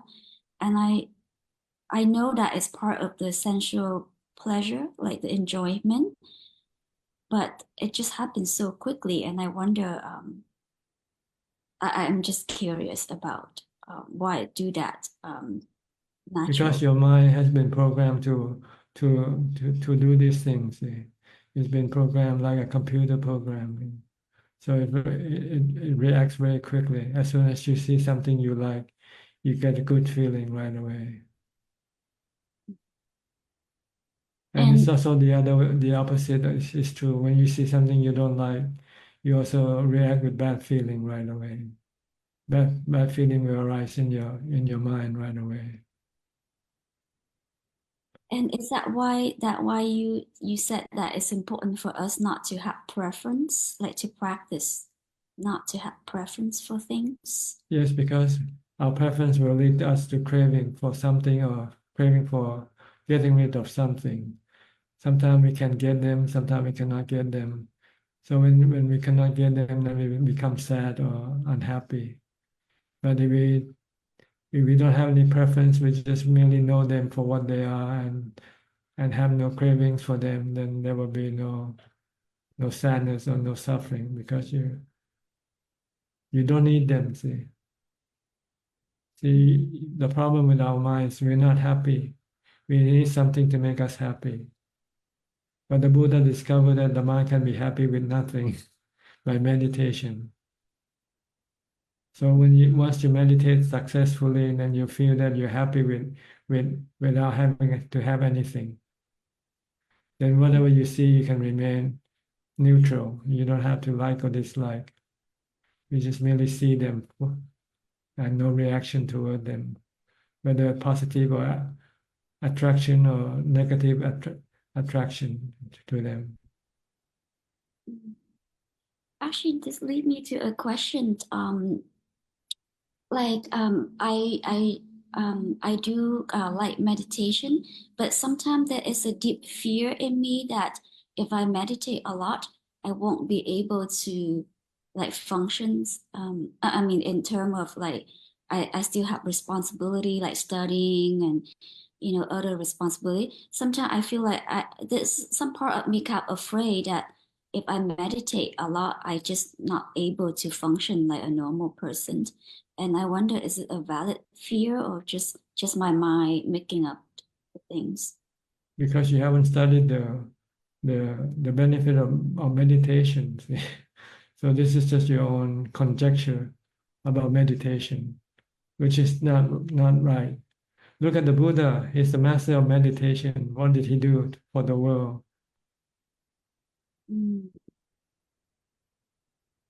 Okay. Look at the noble disciple. They all the good things for the world. They teach people. Even in their later years, they can continue teaching and helping people. Like your case. Like my case. So no, meditation will give you alert mind, happy mind all the time. But you also have wisdom to choose when to act and when not to act. If your action doesn't produce any benefit, then you don't act. You only act when you see that you will produce benefits. or if your action will cause harm, then you don't act either. So you have wisdom to know whatever you do, what kind of result it will come from your action. So you choose the right action every time you do something. You make sure you do or say something right. I will be a better human being, actually. That's right. Because once you become enlightened, once you become happy within yourself, you don't need anything. So you don't have to be selfish. You don't have to be competing with other people for all the resources in this world. You don't have to go compete after money or mundane wealth, whatever, because you're happy, you have contentment within yourself. You don't need anything. You only have the body to feed, and you can live simple. Doesn't have to be an extravagant lifestyle, Once your mind is happy, then you don't need anything. Then you can give your time for other people.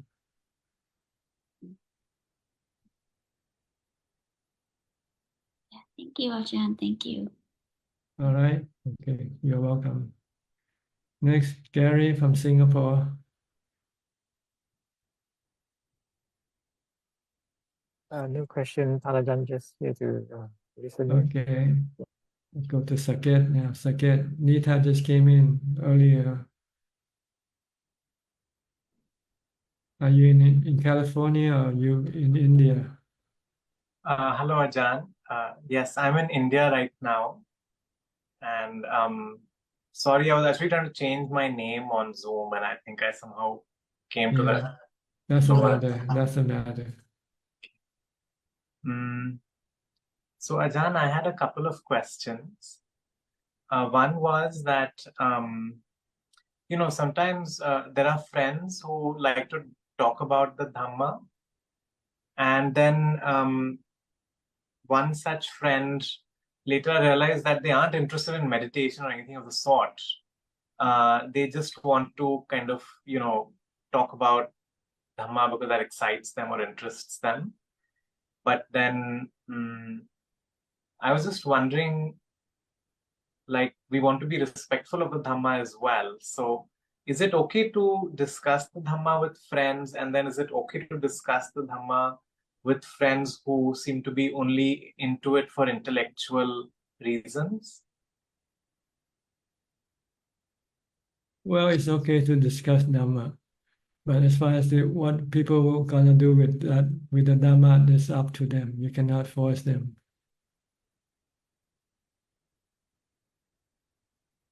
See, before you can practice, you have to study the Dhamma teaching first. And it might take some time for some people before they realize that the next step is to practice. Yes. Because maybe they're not ready for it yet. So they just want to study and talk about it, the Dhamma teaching, but they don't want to do the practice yet because maybe they don't have the time for it, or maybe they don't have the strength to force the mind to do the practice yet. So this is something you just have to accept them for what they are. Yes, thank you. But discussing Dhamma is better than discussing politics, for sure. When you discuss about politics, you can become very excited or become very agitated, Absolutely, yes, Ajahn, thank you. And I had one other question, maybe a silly question. I was wondering, in some places, when they sit to meditate, they turn off all the air conditioners and all the fans and everything. And in some places, the ACs are running. And I was just curious, is it important or is it okay? It depends on whether you're a serious or amateur practitioner. See? If you're an amateur practitioner, you probably want to have all the physical comfort with your practice. But if you're a serious practitioner, then you know that you have to take the thing naturally.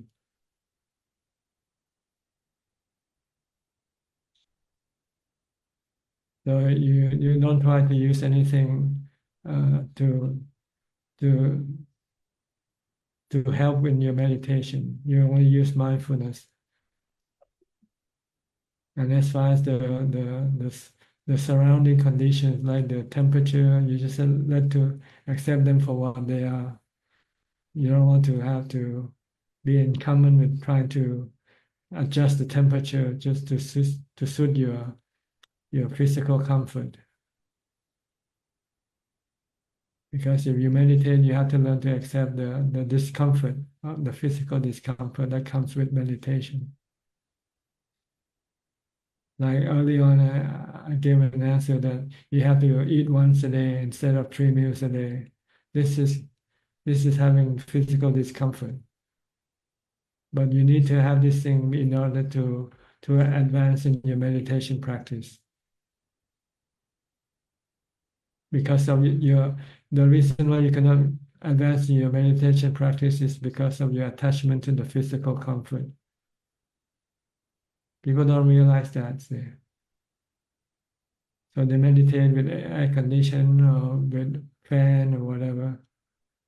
Look at the Buddha. There was no fan, no air conditioning in his time. How come he became enlightened? Yes, Ajahn.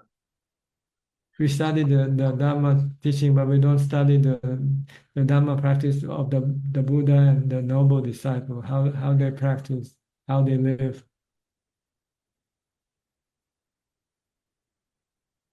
They live rough, they live in the forest.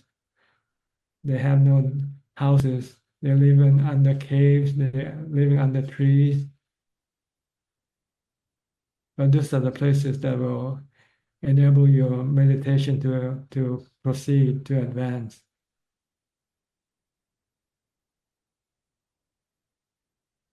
Okay, so you have to give up discomfort, physical discomfort, if you want to advance in your spiritual pursuit. Certainly. Thank you very much, Ajahn. Thank you. No pain, no gain. Remember this, okay? No pain, no gain. No physical pain, no spiritual gain. Okay. Certainly. All right, next. Belinda from Singapore.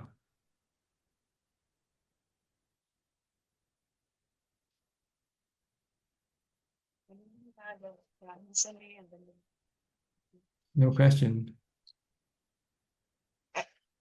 It's 11 of them. So Okay. Yeah, go on. We have a couple more people left. okay. Okay, next is Steph. Steph from Oregon. Hi, Hi, how are you? good. How are you? Good. I just have a quick question. I guess. So anatta is nature? Yes, no self. No Everything self. is anatta. The wind, the rain, the sky, the body, these are all part of nature. The sky right now is gray and it will be for the next 9 months, and I'm feeling that. And so I'm trying to just remind myself, it's just not self. It's just nature. It's just lack of sun. Okay. And it will change also. It's impermanent also. It is impermanent. It's a long time without sun, but Yes. I will survive it. Okay. Oh, you survived for how many years now? Yeah, I've been here 4 years and I don't want to leave because it's so beautiful and there's so much nature, but it is hard to get so squirrely every winter. Yeah. You cannot control nature. You have to comply with nature. Yeah. And it is a rainforest here, so we need all the rain. Yes. And that's all I really have. I just also wanted to say how much I love everybody in the group, and Lynn, good luck. I just love all you guys. So thank you. Okay. Next, we'll go to Alice. Hi, Alice. You're from France, but you live in Bangkok. Good evening, Ajahn. Yes, exactly. I live in Bangkok, but I'm French, and I have a few questions tonight. Go ahead. So my first question is that I spent a lot of years to learn many things and become someone, but unfortunately, I keep losing my jobs, and I feel like I have bad karma because things at work don't turn out happen good for me. What can you suggest? Well, life is like this. You cannot predict what's going to happen. Que sera, sera. Mm. This is the nature of life. Sometimes you expect something to happen, but it doesn't happen. Sometimes you don't expect something to happen, and they happen. So you have to have this attitude of accepting things as they come. Que sera, sera. Do your best. Do whatever you can. Mm. So not get discouraged too much. That's right. As long as you have to live, you have to work, to do things. And sometimes you win, sometimes you lose. This is the part of life. Thank you, Rajan. I also have one question. I feel that my body with age is changing, and I try to keep it as a woman that beautiful, and I start to be ashamed of my body. What can you teach me about it?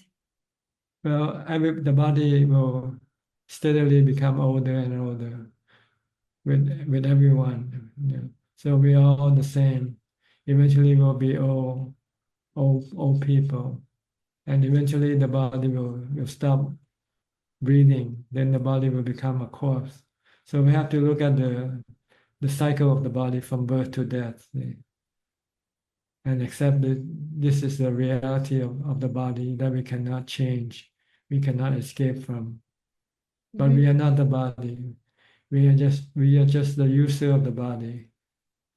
We are the master of the body. The body is our servant. We tell the body what to do for us.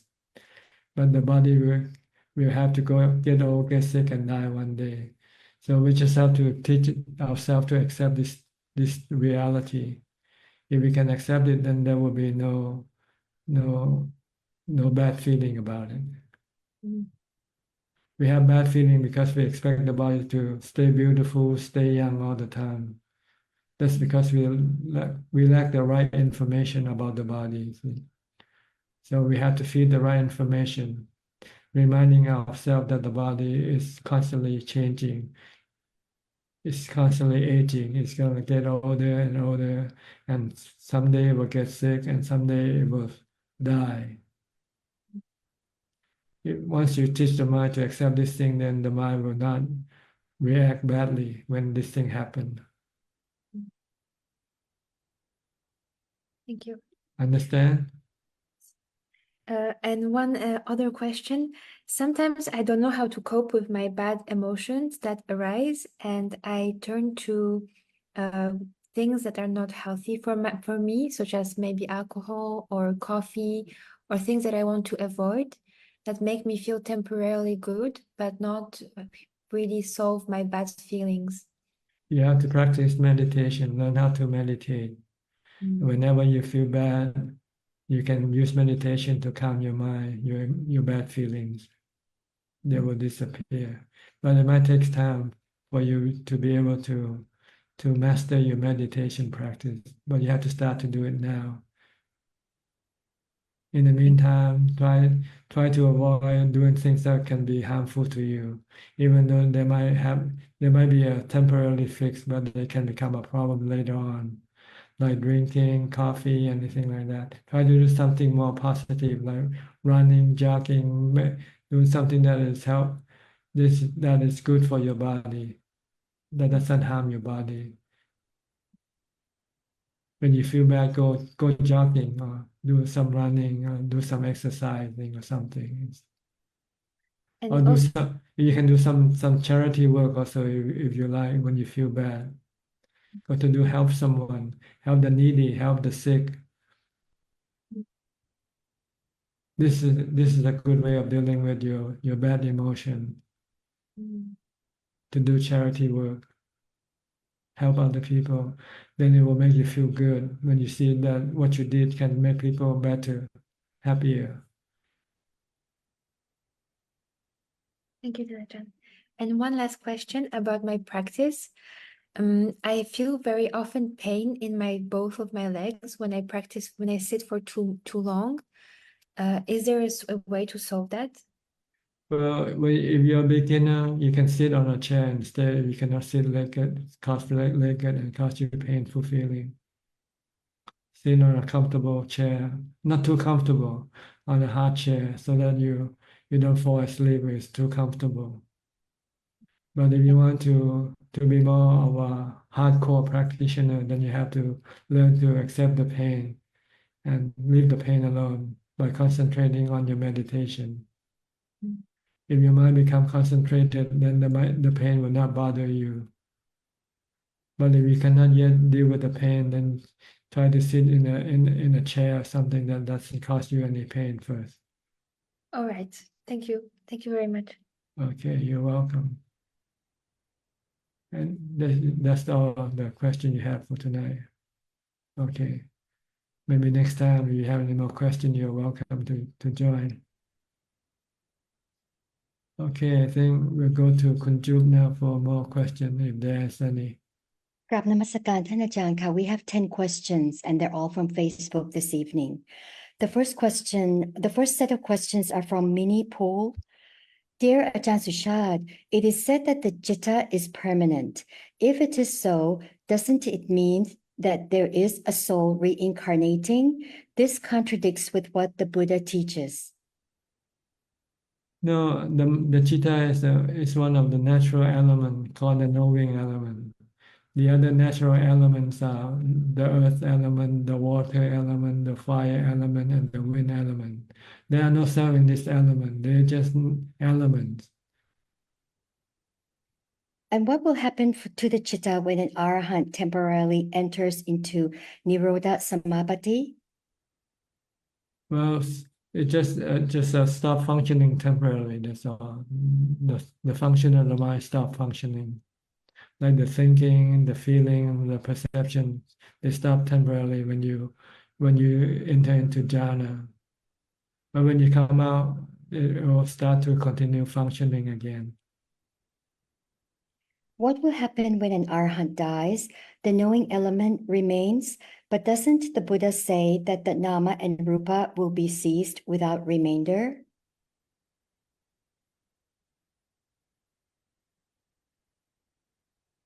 Should I reread? Yeah. This cease to function, like the nama the nama still remain in the mind, but they don't function.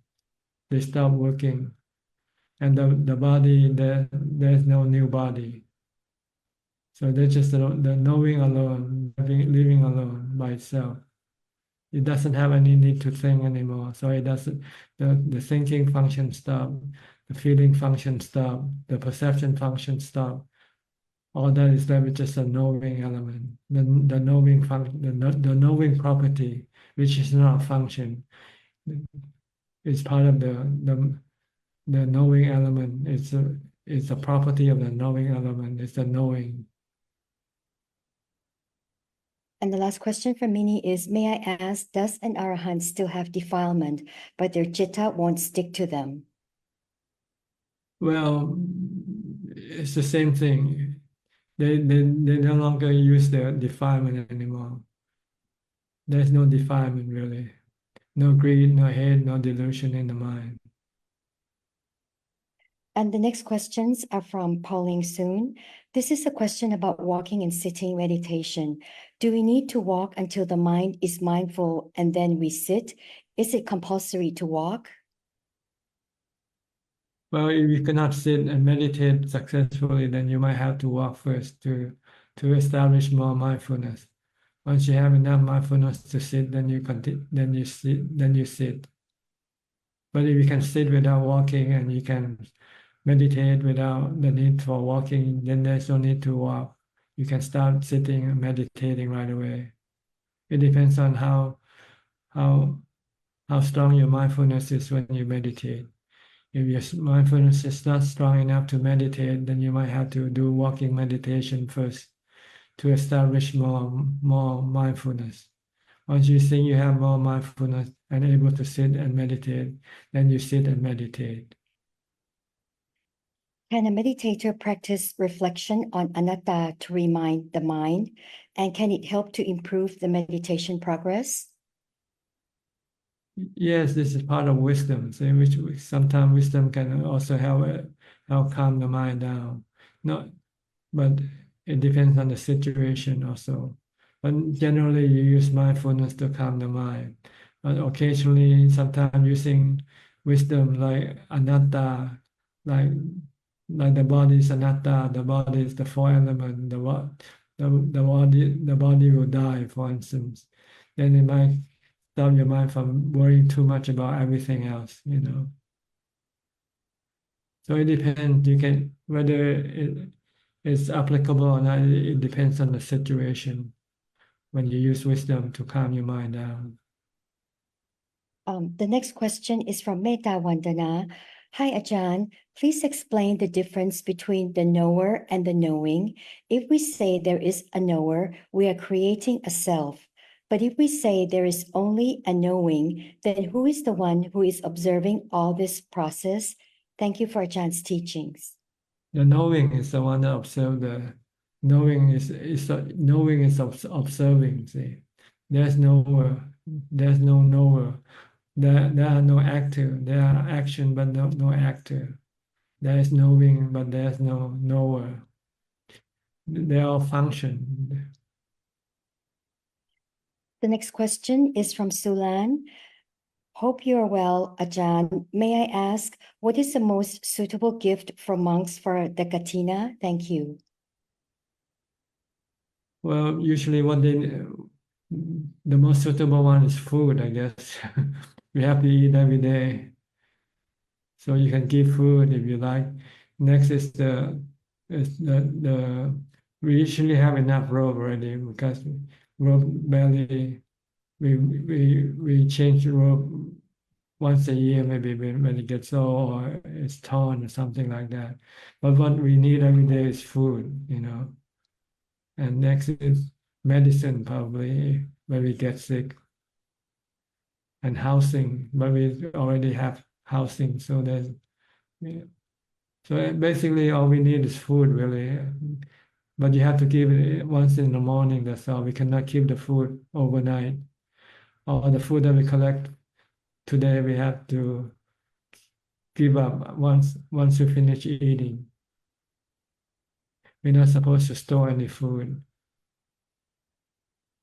And the last question is from Ainilam. Hi, Ajahn. How to prevent one from getting hypnotized, as someone lost his money after this hypnotism happened? Sadhu. I don't know. Don't go close near a hypnotic person. That's all. That is all, Ka. All right. I think that's about all the time we have for tonight. Thank you for your company. I hope this meeting is useful and helpful to your practice. In the meantime, please stay safe, stay mindful, and keep on practicing. And if all goes well, I'll see you all at the same time next week. Thank you and goodbye. Thank you, Sadhu, sadhu, Thank sadhu. you, sadhu. Thank you. Thank you, Ajahn.